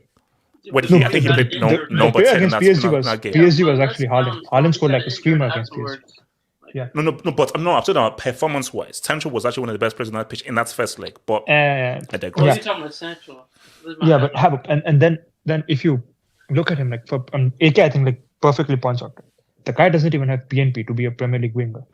He doesn't have the creativity to be a number 10 kind of a player. Yeah. So what does he do? This guy, right? I remember your brother. He compared him to a young Messi in 2020, when COVID was at its peak, when United fans were begging for him. Hold on. Wait, hold on. Oh my God. tell me that my brother Terry Flores did not compare. Are you sure? Yeah, yes, Yeah, he yes, did. he did. He did. No, come on. Are you sure? Are you sure? He compared Yes, Harop, I remember this. I remember this very well because this was close to the A2 debacle, and Messi stock were at their bottom. So this guy, everyone was supposed to be the new Messi at that time. Why does he do this? Why? He didn't. No, what he said is he's the most creative young attacking midfielder that he's seen, or the most creative young attacker that he's seen since Messi. And then he pointed to his European records and the Bundesliga and assists and whatnot. Well, you say Jadon Sancho is AKA the light-skinned Messi. Yeah, this is possible. Well. No, I think light-skinned Messi because Messi is already white. But to be fair, Sancho can rap. I don't think Messi can. Yeah, no. Well, people are saying that he's actually a light-skinned Ahmed Musa. Some people have started saying that. Bro, no, I saw this streets relax. But this is what happens. No, but this is what happens, right? When you get so hyped up for no reason at all, for doing nothing at all, like winning nothing at all, and then you come to the like all the lights are at you at United. You can't handle the pressure, and then you flop, and then you think, oh, how is that possible? I'm such a good player. Like people are rating me so highly, and now the delusion hits up. Wait, didn't you win a Pokemon Cup at Dortmund? Come on. Can I also just this is maybe so after a Delhi Alley situation, right? I think like there is hopefully it's not true, but there is a slight possibility that there could be something personal. Again, I hope that is not true. I mean, he's wait, hold on. Wait, there is something personal. No, something personal, like in his personal life. He said like non-footballing reasons. I hope it's nothing bad. No, there is. No. That's why he went to the mountains. No, there is. Like, it's not that there is that he was dealing with something personal and he had to go into the mountains to do something. So apparently it was because he broke up with his girlfriend. Shut up! I'm asking him to show up to work if that's the case, man. Khaled, I'm calling BS. I'm saying that it's something serious and serious. If it's a breakup, yeah, that's not it. It's something more than that. It has to be something more. Yeah, it has to be something more. I think one of his friends had committed suicide, and it was all about that. Oh wow! Okay. Yeah. It has to be something serious. Yes, it's something that it has to be something like that. Yeah. So, let me take some Dubinsky's guys. So, shout out to Ifman. Thank you for the Dubinsky, Ifman. Sancho played the best at preseason and is the most fittest. I bet Sancho lost motivation as he knows Anthony will always play as he's Eric Ten Hag's main signing. Ten Hag will always play his favorites like Ole. Is this fair? So that's fair? Okay, Artists. So again, that's weak mentality. First and foremost, preseason has never been an indicator of one's quality, aka just ask Nicky J. Second, if basically wow. Do you know? Wait. Oh no, RDS. No. Wait, hold on. No.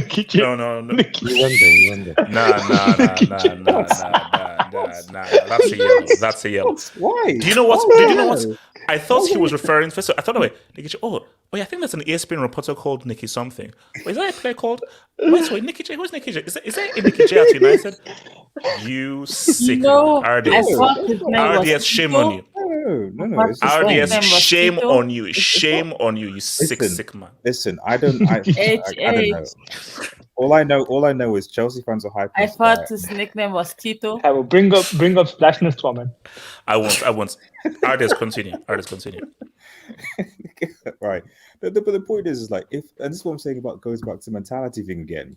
If you're saying like that, like, so because you didn't get picked first, that automatically means that your motivation is completely lost. Like, I'm sorry, this is what I'm saying. It's like this is the type of like players where we're, as United fans we're like, they've got technique, they're playing really well, yeah, that's great. It's like that's part of it, but most of it is mentality.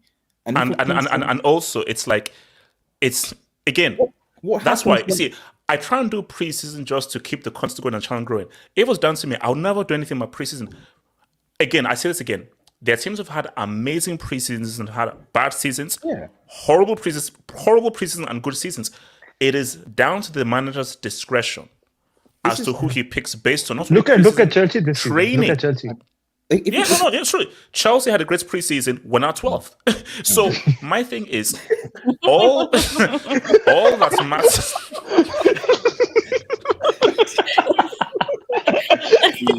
You're doing it. Artist, please continue to talk. No, but this 1 billion.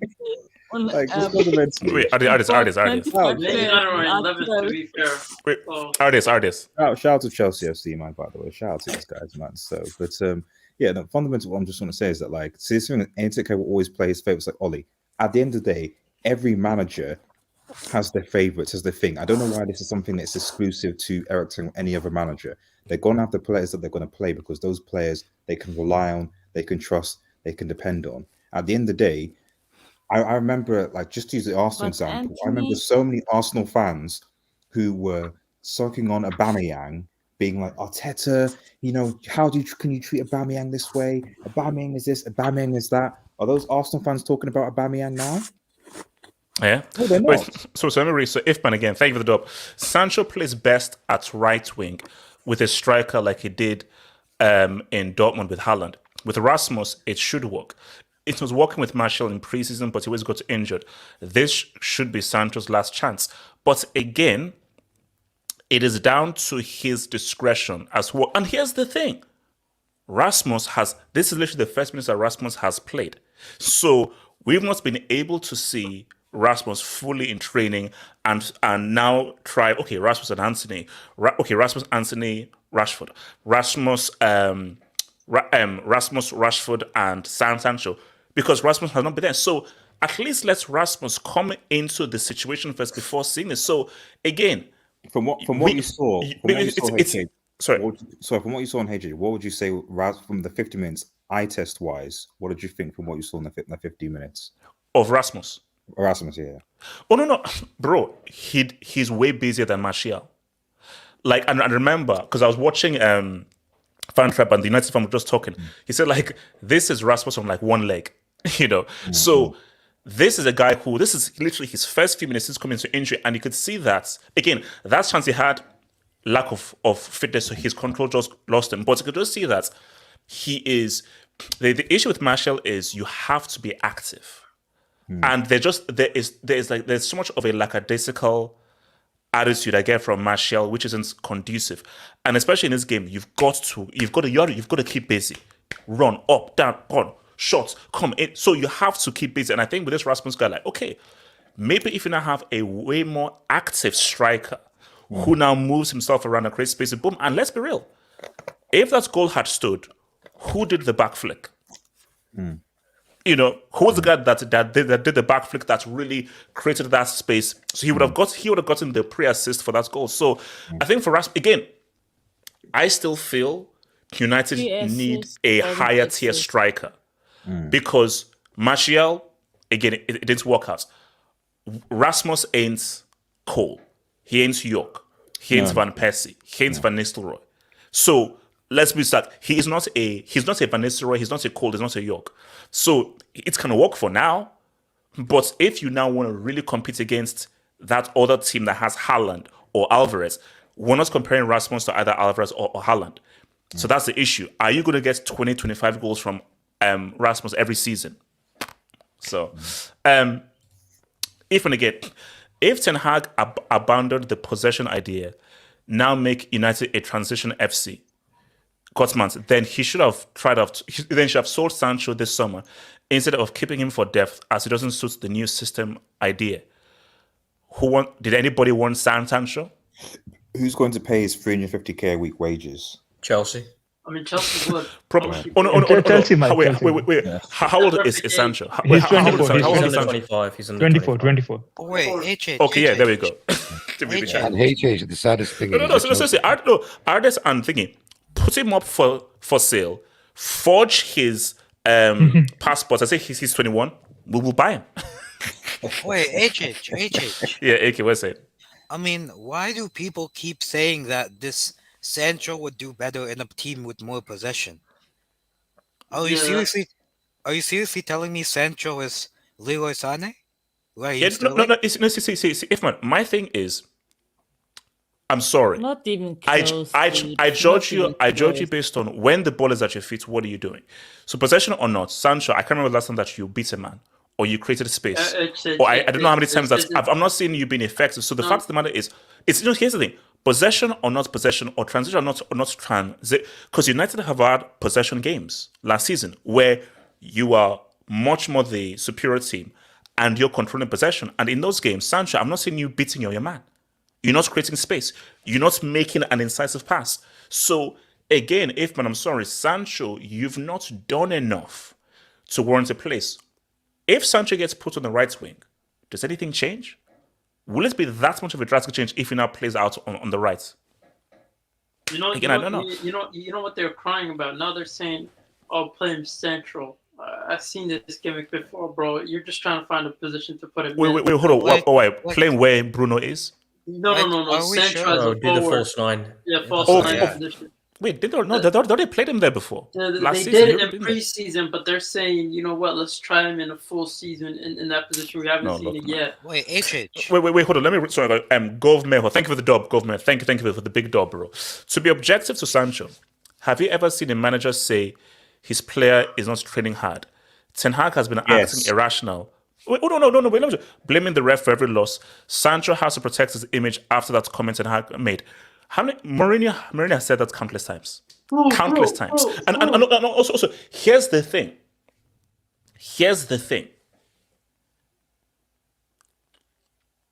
Okay, here's the thing.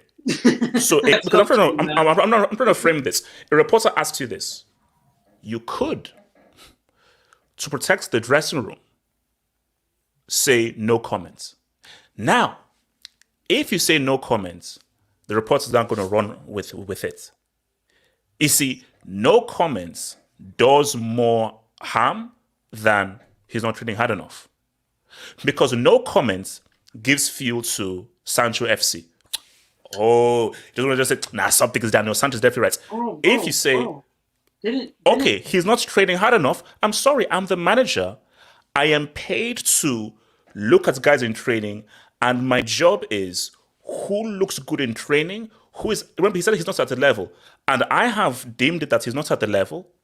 It's to my discretion. And also, Sancho, if you have an issue with that, come and see me face to face. Don't go on to Twitter and say, man, I've been made a victim. No, come and see me face to face and say, yo, then you'll have a conversation. Yeah, but didn't Akumu call Luke Shaw fat? And I didn't see the guy like bring the ball to you. Zeman, Mourinho has said everything. Yeah, Mourinho has hung out guys to dry. He said everything. But there's actually whenever he does that, whenever Mourinho does that, he gets sacked like within 6 months after that. So I don't think that's a good way to. So no, okay, but hold on. So this point, Sancho has to protect his image after. So do you think that Sancho had to make that comment? Yo, relax. No, Shaw's not fat, man. He's still not. Wait. Sorry, J-Swiss. Yeah, Ten Hag made these same comments last year when he got sent to the mountains because he said he wasn't training hard enough and he wasn't fit enough in the squad, and he got sent away. Because after that Liverpool game, he hardly took the Liverpool and the Leicester game last year where he scored. He didn't play much after that, and he got sent away. And Ten Hag said he has issues in training, and Sancho didn't say anything. He kept quiet. So why is he kicking with us now? Yeah, exactly. At the end of the day, like if he wants to be fair, Donny van der Beek, who Manchester United fans fought because they played blatant, they said Ollie's the reason why Van der Beek is crap, blah blah blah blah. At the end of the day, Van der Beek has been like Ten Hag knows Van der Beek. He's been available to Van der Beek for almost 2 seasons now, and he's not picked him. There's a reason for that. So there clearly are. There's always potentially when you see players in training, issues outside that are there. Like we're causing problems. It's not just the fact that you believe that the manager in quote lacks talent ID. There are obviously things that we don't see that people don't share, and it's unprofessional as a footballer to basically call out your manager on a social media platform when you're on 350k a week. Yeah, no, you see, that's come on, Sancho, you're on 350k. It's 350k, bro. Wait, hold on. Let me just bring this up. Can you pull up one of these comments, bro? No, I can't. If Sancho gave up on Man United, I can see him being sold to Saudi within the week. Someone in the streets says there's a Saudi link. Saudi can pay the wages or take a salary cut if he really wants out. Stay for a year or a half season and then come back to Europe. Are you sure he comes back to Europe? No, see for Sancho, I believe that I wouldn't be surprised if you never see Sancho play for United ever again after that tweet. No, I think so. For Sancho, no, and also especially now. Remember, the Saudi window closes like in two weeks, so no, you can make it closes like next week. But I think is it next I don't week? think he wants to go to. I don't think he wants to go to Saudi Arabia because I still believe he thinks he has a place in the England squad, and if he goes to Saudi Arabia, that's Henderson that's got To be called fair, up Henderson okay, gets for okay, called. Al-Ettifaq. Yeah, exactly. Henderson my got thing called. is Bro, that they where does the got guy Henderson go? now, bro. And so shout out to Football Guru. Ten Hag stopped Sancho's weed supply and talks broke down. Oh wow. Okay. Maybe he got caught doing weed in the dressing room. Sorry, Hassan. HH versus Brittany Renner death battle. My money is on Brittany. Shout out to Brittany Renner, who I think is a bit she's a bit psycho, man. Shout out to Brittany Renner, man. Wink. HH over Taylor Swift. HH is to me what Trump is to MAGA. Goats. Oh, thank you. But Wink, please never put me and Donald Trump in the same sentence again. Please. I beg you. Ali Wow, you're Osman, both spoken, delusional. man. Thoughts on relax. Ole Osman, thoughts on this whole Sancho thing. Yeah, so for me, I'm not Wait, gonna hold on. lie. Is this eye test? I test. This has to Yes, be yes, my brother. Yeah, Yes, it's my scientist, brother. right? Oh my Yeah, god, yeah. I test. How you doing, man? Okay, so I test also. Don't stop. There's so much more. Go for it. I test. Go for Okay, it. sorry. So, bro, first of all, I wanna say, man, like, can anyone name me a better reality TV show than Man United? Chelsea. Every week we have Chelsea. drama. Chelsea FC. Chelsea. No, bro, Yeah, Man no, United Ali is Osman, different. Chelsea. No. But Ali might be right though. We have In the terms Greenwood of thing. no, in terms of also in terms of dressing room drama, United has Chelsea. Chelsea Have just a a, mess. have a, you were in the middle of like a political crisis. PSG. There's nothing close to Chelsea. PSG up there. PSG. Honestly, PSG up though, there. for me, United, Chelsea that's Wait, the hold best on, reality. Osman. That's Osman, the Osman. best reality Drama. TV show in the world, without a doubt. Better than Love Island, better than all of them shows. But anyway, on this Sancho situation, for me, I'm not a big fan of Ten Hag, but with the Sancho situation, I have to back Ten Hag. Ten Hag has treated Sancho with like he went over the top for Sancho. He allowed Sancho to go off to the mountains to fight bears with Khabib for 3 months without any injuries or without anything. He just let him go, leave the team, leave the squad, and do his own thing to redevelop. Yeah, Ten Hag went over the top with Sancho. He treated him very well, in my opinion, since Ten Hag's come in, and Sancho's let him down time and time again. Even after that 3 months off, he came back to be even worse. And so for me, like this whole Sancho thing, I back Ten Hag. And for me, when I look at Sancho, I don't think he's a guy that's serious.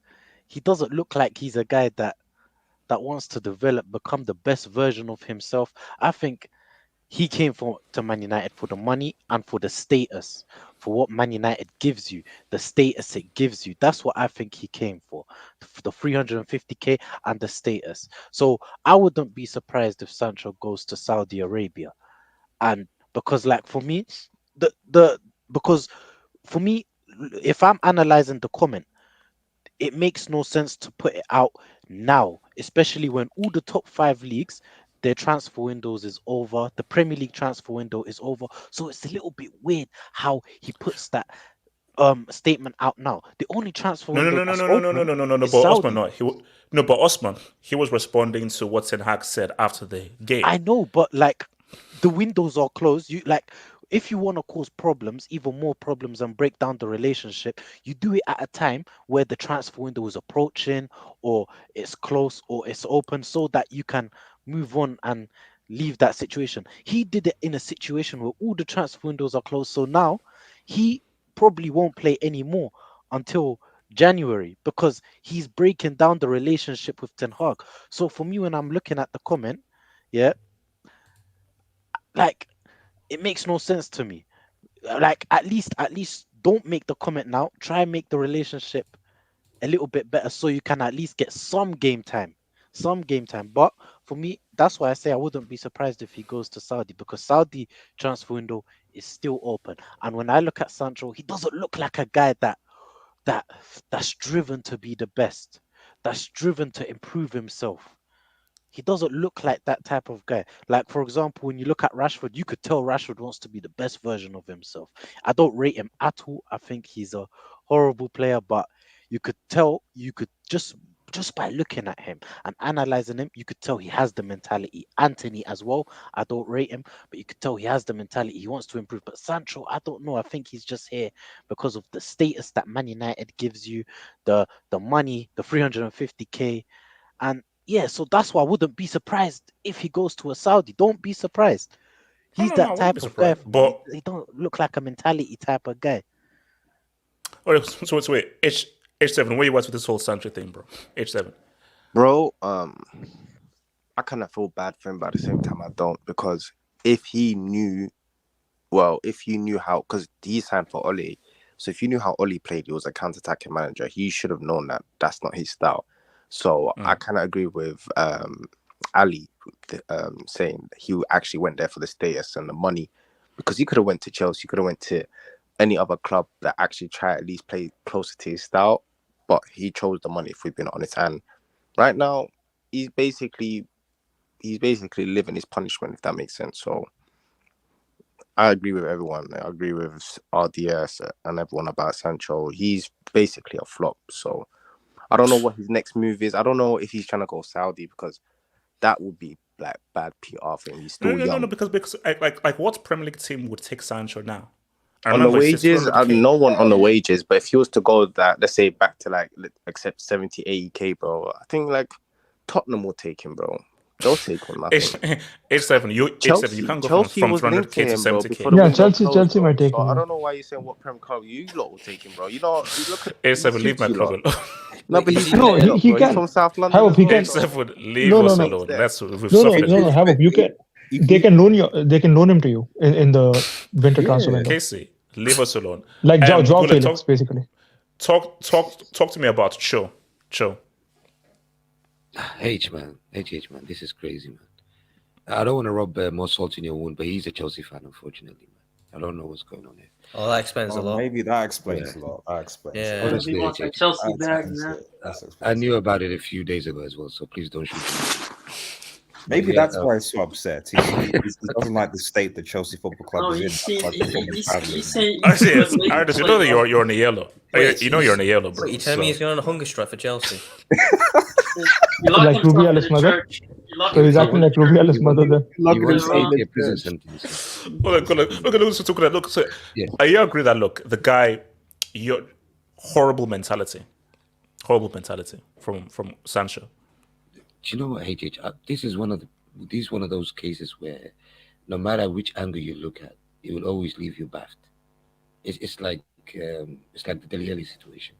You know, if we didn't get that interview, we wouldn't know what to think or how to place this guy's mentality. I mean, I remember when he left Man City, and he left Man City to go to Dortmund, and the guy was actually cooking. You know, he was touted to be the next big thing.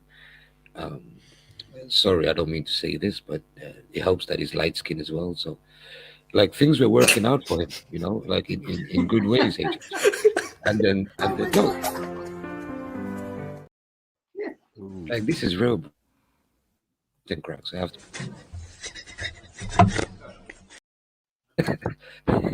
Sorry, HH, but this is the content. Okay, fine. That's just my reaction, but yeah. So it's like it's hard to point the finger at what his situation is, HH, because to be honest with Ten Hag, he did give him the opportunity, like brother Osman said. It's I have never seen a player like that is allowed to leave for was it 3 to 4 months and go and try and have a midlife crisis in the middle of an actual league. I think it's partly like this. Yeah, I've never heard of something like that. But for him to actually get that opportunity, I thought, it might be a serious situation. Yeah. It might be a serious situation. God forbid, it might be a mental health thing. Because if it's okay, so go ahead. If it's a serious situation, what do you do? Because yes, you have to be respectful, but you're the manager of Manchester United. So you have to do what is best for United because that's your job. So it's not disrespecting or demeaning whatever someone is going through. But at the end of the day, because remember, football, it's 8% mental, 20% physical. If you're not fully here, mentally, 100% there, then boom. And also remember, and you must know, when it's high-level sports, performance football, they have very high level. And if you're out of a team or you're not picked, you've got to have a strong mentality of, all right, I'm going to work harder, I'm going to work harder, I'm going to work harder. And again, here's the thing. When the opportunity comes, you have to ball out. Because once you ball out, you've got credit in the bank. Guys are like, hey, last time Sancho played, the guy was one of the best players playing. Ten Hag, what are you doing? But you don't have that credit in the bank. You're absolutely right, HH. You actually hit the nail on the head. And not to forget, like, even though, we are vivid football fans, but football fans are very easy to quickly move on nowadays. So when Ten Hag came out with this comment, just like Red Devil said, he did say something, close to these lines when he let him go on leave. So when this comes back full circle, even though they gave you an opportunity to play in the preseason, I think they tried him as a false nine and so on. And he actually played all right. He was actually one of the surprising players to me in terms of that squad, even though he didn't have as much game time last season. So I was thinking to myself, at least this is your time to shine, especially when you have Anthony playing in your position. Because we all know that Rashford's not going to get benched. So from the game we saw today, he was the only outlet that Man United had. And we don't know what Højlund's going to be. So I think HH, looking at the track record of Ten Hag, knowing that he gave him a leeway for 3 months, and him actually making a very hard decision to actually kick out Cristiano Ronaldo, who is a legend of the club, the way he did after that interview, I think after this comment, I think he just has to leave. Because I don't think he's going to play for Man United. No, never. No, I think it's done. And we'll come to Samasi Hassan, and we'll go to our final topic. Samasi, thoughts on the Sancho? Hassan, talk to me. Thoughts on the Sancho, Hassan? Hey, Chase, click onto my profile pic, bro. Oh, sure. Of course I can. I think we need to have a discussion on light skin players, HH, in the Prem. We can have a discussion on light skin players. Is that Anthony? Is that Michael Antonio? Oh, okay. Whoa. Come on, bro. Okay, whoa, what? That's Levi Colwell, HH. Oh, Colwell. Okay, wow. Sorry. Okay, it's okay. Continue. Yeah, Hassan, continue. Sorry. I really sorry. Yeah, sorry, Hassan, continue. Bro, no, HH, drop the break, man. What was that? Look, man. It's quite hard to navigate, bro. Okay, it's quite hard to navigate. No, it's cool. Continue. 1 a.m. times. But yeah, I mean, Sancho, bro, this guy, like, he's been at United, how many years? 3 years now? 3-4 years, if I'm not... This is his third season. Bro. This is his third season. This is his first season, Not bro. going Like, into his third season. Let's just say what it is, HH. It's been a complete flop. It's been a complete flop. For the hype he had come to United. I remember United, like, for 1 or 2 windows, they were just stuck on Sancho. They're like, they weren't making certain signs. They're like, oh, don't worry, we're getting Sancho next year. We're getting Sancho. And also, Hassan, you make a very good point. So, Hassan, do you think that because he came in with so much hype, there are certain people of the Sancho FC group that refuse to accept it's a failure based on how much stocks they invested in him? Well, it's 2023. There's a lot of people that fail to accept their goats, idols, that are finished, and they just want to keep believing in them. Sancho is not a Premier League footballer. I'm sorry to say, he hasn't got someone said PMP. He hasn't got the pace and power. The guy is skinny. He can't turn. He's got basic technique. He ain't got He can't dribble like no step over. He's a 1-2 merchant. I think he'll be actually a decent La Liga player. I'm saying, listen, link up with your light skin brother. Give you word, innit? Getafe. Say what's up. Him agree with the Getafe. That would be pretty decent. We actually need to have a serious conversation about this light skin thing, bro. He is right. No, listen. We need to. Wait, hold on. Wait. I sent there's like a drink epidemic or something. No, listen, Greenwood, Sancho, Colwell. Who else? Bro? Who else? Is it Ollie Watkins? Ollie This Watkins. is colorism, man. Crazy. Guys, we're not having a colorism topic, man. All right, Okay, so okay, cool. Can I just speak on 10 Slag real quick? 10 Slag. okay, wow. I mean, listen, I don't know what this Ten Hag guy is trying to do here, Titch. That's what I'm gonna be honest with. When he came in, United kind of telling me. Hassel, come on. Can you blame Ten Hag for that loss?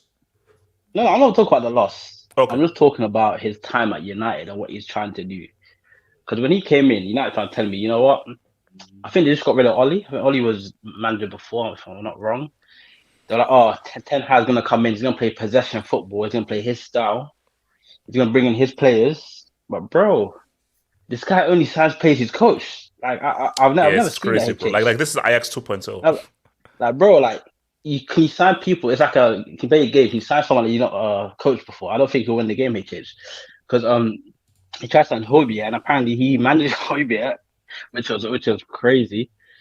I just think, listen, you want to play possession football, you buy Casemiro, who's sorry, this guy got tree trunk shoes. Like he can't play possession football.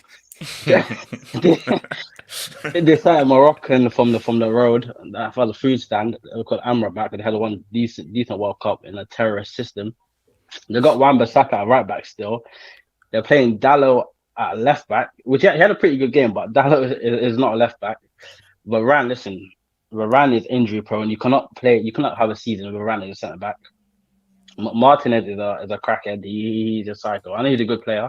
No, but my thing, if Rasmus comes good, that's my thing is a loss is riding on if Rasmus is a massive upgrade on Martial, because the key thing is that Rashford can't play striker. You need him out there on the wing.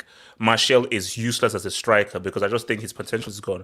So if Rasmus is actually somewhat of the presence of a striker, that can drastically change things for United. So a lot is resting on Rasmus. There's context though. Like United have we need to take into concept. United currently have like an injury crisis right now at the worst possible time. No.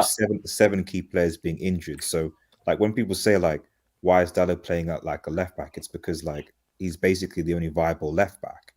So we okay. Red Dot. I know that, yeah, but listen, he signed Malacia. Malacia is not it, bro. Malacia is not it, bro.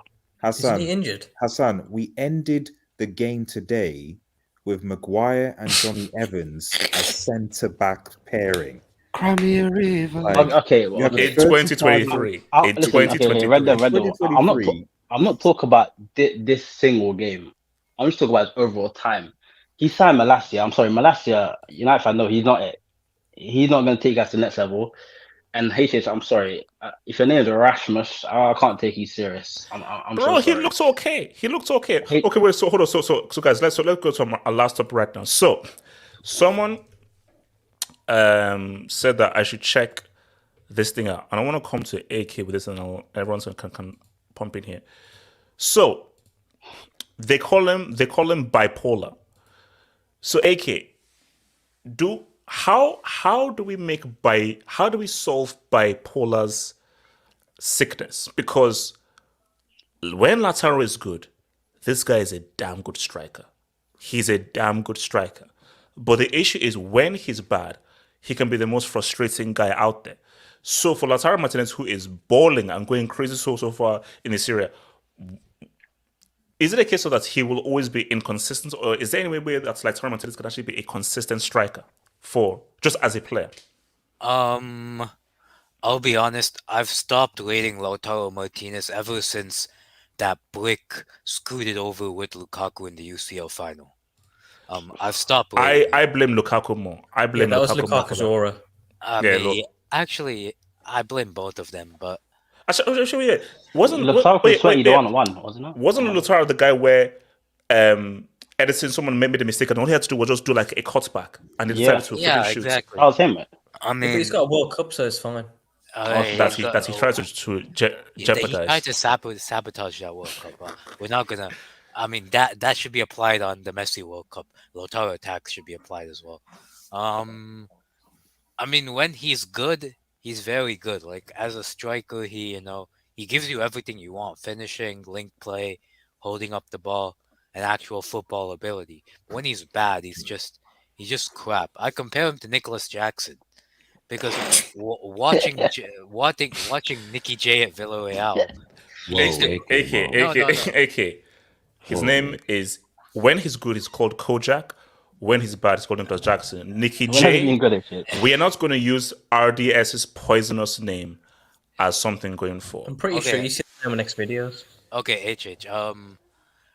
He's kind of like Nicholas Jackson, where he has these spells of incredible like finishing, and then spells where he can't hit a barn door. So, how do we solve the bipolar disorder? I don't know. Do what people with bipolar disorder like.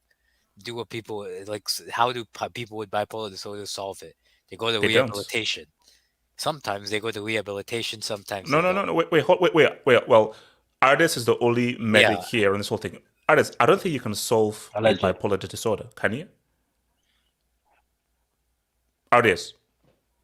Oh no. But from what I can recall, I don't think you can actually solve a bipolar disorder. So I think that's no. If you're bipolar, you're bipolar. But I think pertaining to Lautaro, look,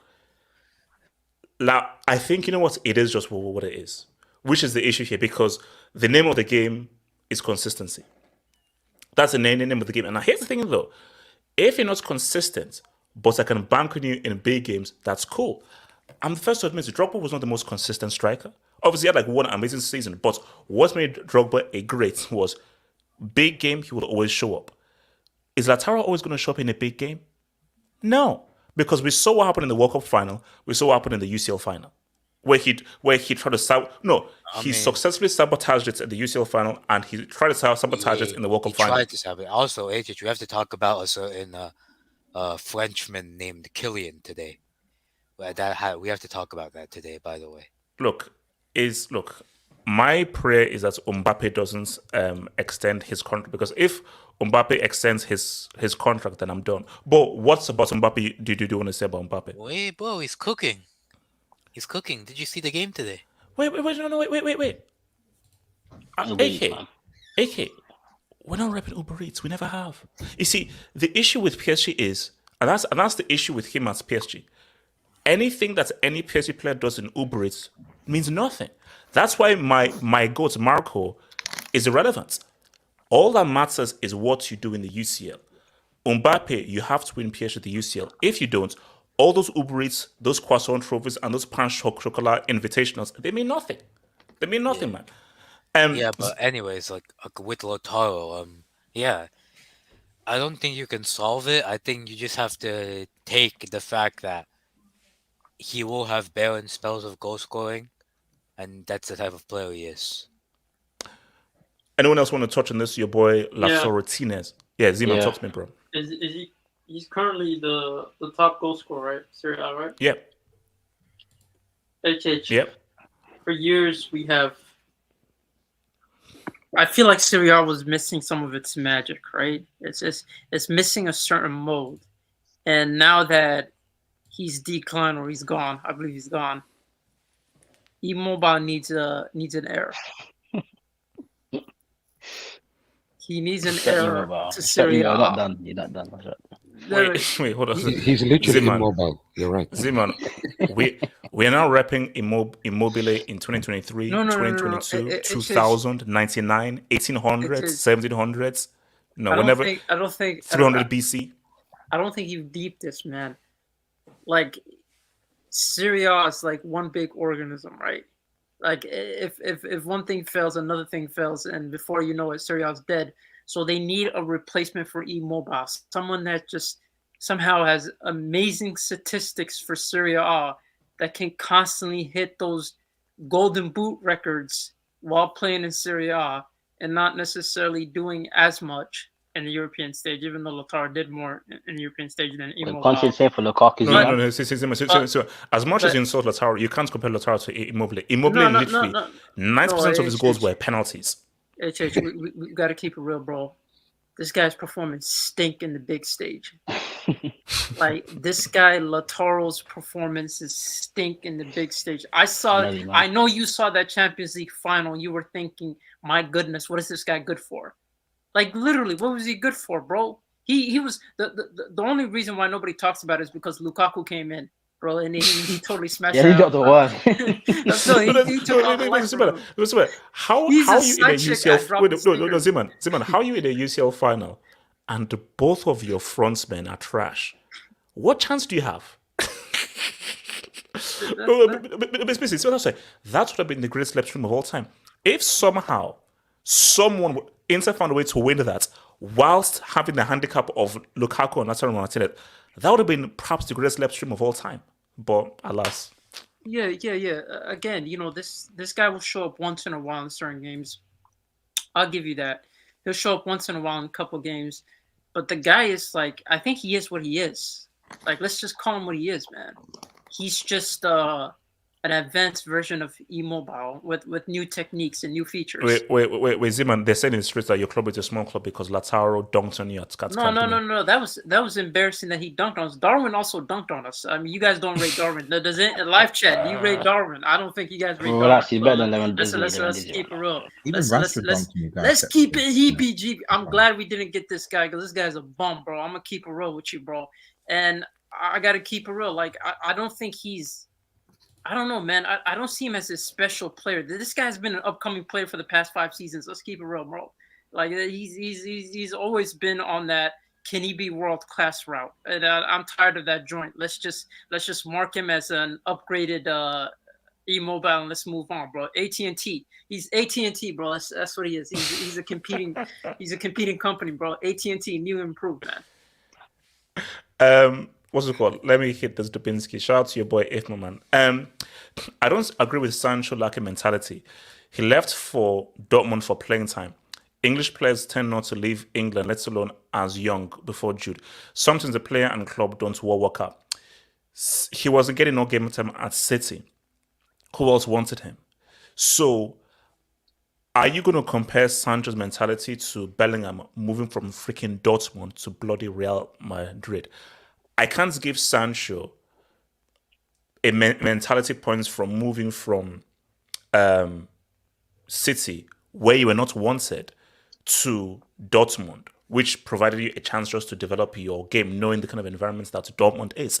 It's like that was just a sensible move. Like going from Dortmund, where you're one of the star players of that team, to Real Madrid, that is much more of a mentality move.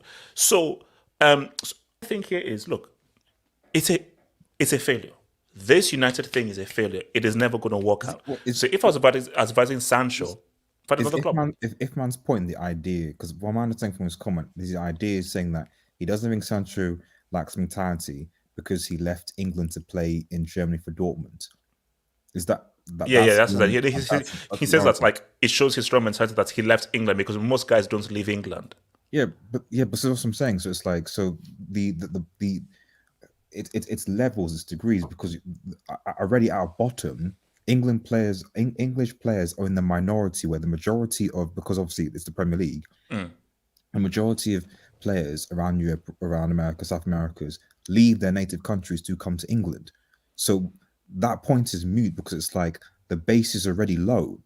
Most players in the Premier League, you can then have a better mentality because they already leave their native countries to come to play in a different league, and they get slated and they get criticized heavily more. Sancho is not like he's slated by the English press. He's an English player, so he's hyped, he's given attention, etc. When he was over in Germany, he wasn't criticized certainly from the English press anyway. He's never really been as much criticism compared to, say, an Anthony, for example, or other wingers that are not, or Martial, that haven't necessarily delivered as much because they're not English. So at the end of the day, like, I'm sorry, but like you're when you're in this country as an English player, like, you're protected, and if you don't deliver, you don't deliver. Like, you can't just give him bonus points because like he went to a foreign country. It's like, no crap. Like, most of the Premiers playing in the Premier League also doing that, but you don't give them bonus points, do you? Let's ask the difficult question. Was there any other Premier League club that was going in for that time? No. So at the time, Chelsea we were linked in for a little bit, but probably Chelsea most likely. Okay, which shout out to Abrit's fair. Lautaro might be more consistent this season. Thuram is actually helping him just focus on goals and link up play. Bastoni created 5 chances as a centre back. It's not about Thuram. A bozo is a bozo. Put it this way. Are you saying that Thuram will be more helpful to Lautaro than Messi was? then that's new. If you're saying that Marcus Thuram is going to be much more helpful to Lautaro than freaky Lionel Messi, then that's what. So my thing is, if you're a bozo next to the kind of creative genius like Messi, you're going to be a bozo for life. So it can't be helped. I think for Lautaro, it may help slightly, but it can't be fully helped. But although Thuram is a massive upgrade on that brick Lukaku. And if Pep gets Bastoni, I'm done watching football. But is he even going for Bastoni? Look, Bro, they have like 3 left side centre backs. So yeah. Look. I think they're all good defensively. Look, all I'll say on this last is this: like I'm doing a 30 minutes Chelsea vid. I'm doing a 30 minutes Chelsea vid, man. Because I've got to get deep into the issues of Chelsea because so for 2 weeks I've got to stare at 12th for 2 weeks. It's complicated. Chelsea show coming back, HH. Never. It's never coming. Why back. not? HH, have you seen your Goats interview? It came out. Oh, is that when he's taking that lie detector test on? Yeah, Binance? imagine the interview asked him, "Do you think Portugal will win the World Cup?" The guy said, "Yeah." The test is lying.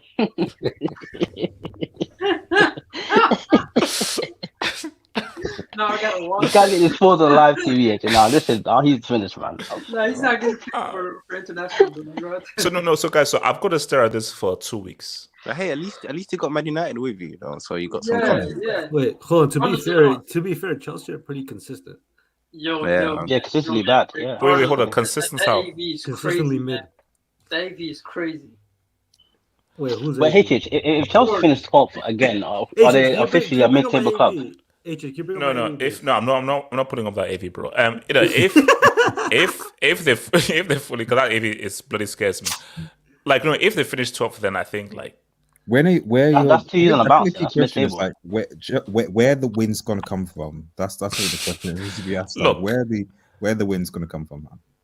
We have to beat That's a Bournemouth. very valid question. Okay. We have to beat Bournemouth. That's a relegation 6-pointer right now. Now, the thing about Villa is it's Emery tax. What it is. Brighton is going to be an emotional game. Fulham, West London derby. They beat Arsenal, by the way. That's 2 days before my birthday. They beat Arsenal 10 men, but you know. Burnley has to be a dub. That's it. Basically, the guaranteed dubs are Bournemouth and Burnley. Those should be guaranteed dubs. You guys clip that. So keep on scrolling down.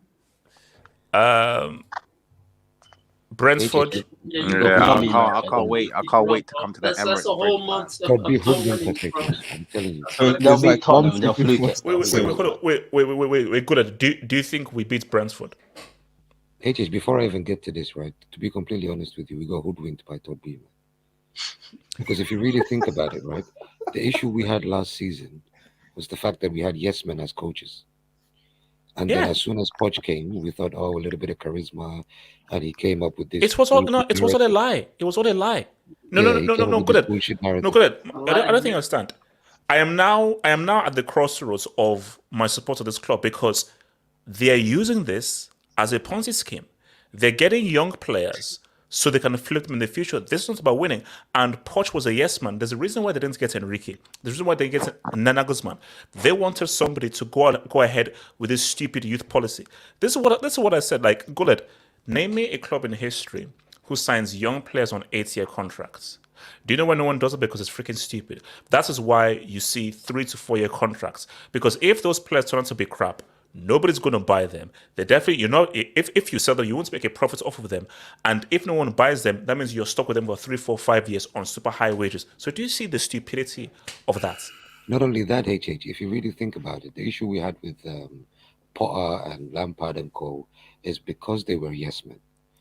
The reason why we got hoodwinked now is because, first of all, he didn't give no one no 5-year contract as a coach. He gave him 2-year contract to Poch. And also, if you look back at history, what is the worst owner that you could ever deal with in the Premier League is Daniel Levy. And if you look at the track record of Daniel Levy's appointment of managers, which is the manager that lasted the longest with him, it was Poch. So literally, it's another quintessential yes man. We got hoodwinked. Let me get this. So shout to Wing, who says Roma versus Inter, Lukaku racism will be generational. All right, thank you for that. We'll be there, Wing. We'll be there now. Albert's fair. Cuadrado is at Inter and now will face Lukaku. What the F? Oh, he went to Inter? Oh, shout out, man. Shout out Cuadrado. So, guys, it's been swell. It's been good. Remember, Monday members Hangout is going to pop off, and I'll see you guys later in the week. Peace out, stay true. Hazard, come back home to Chelsea. Chelsea, 12 come back.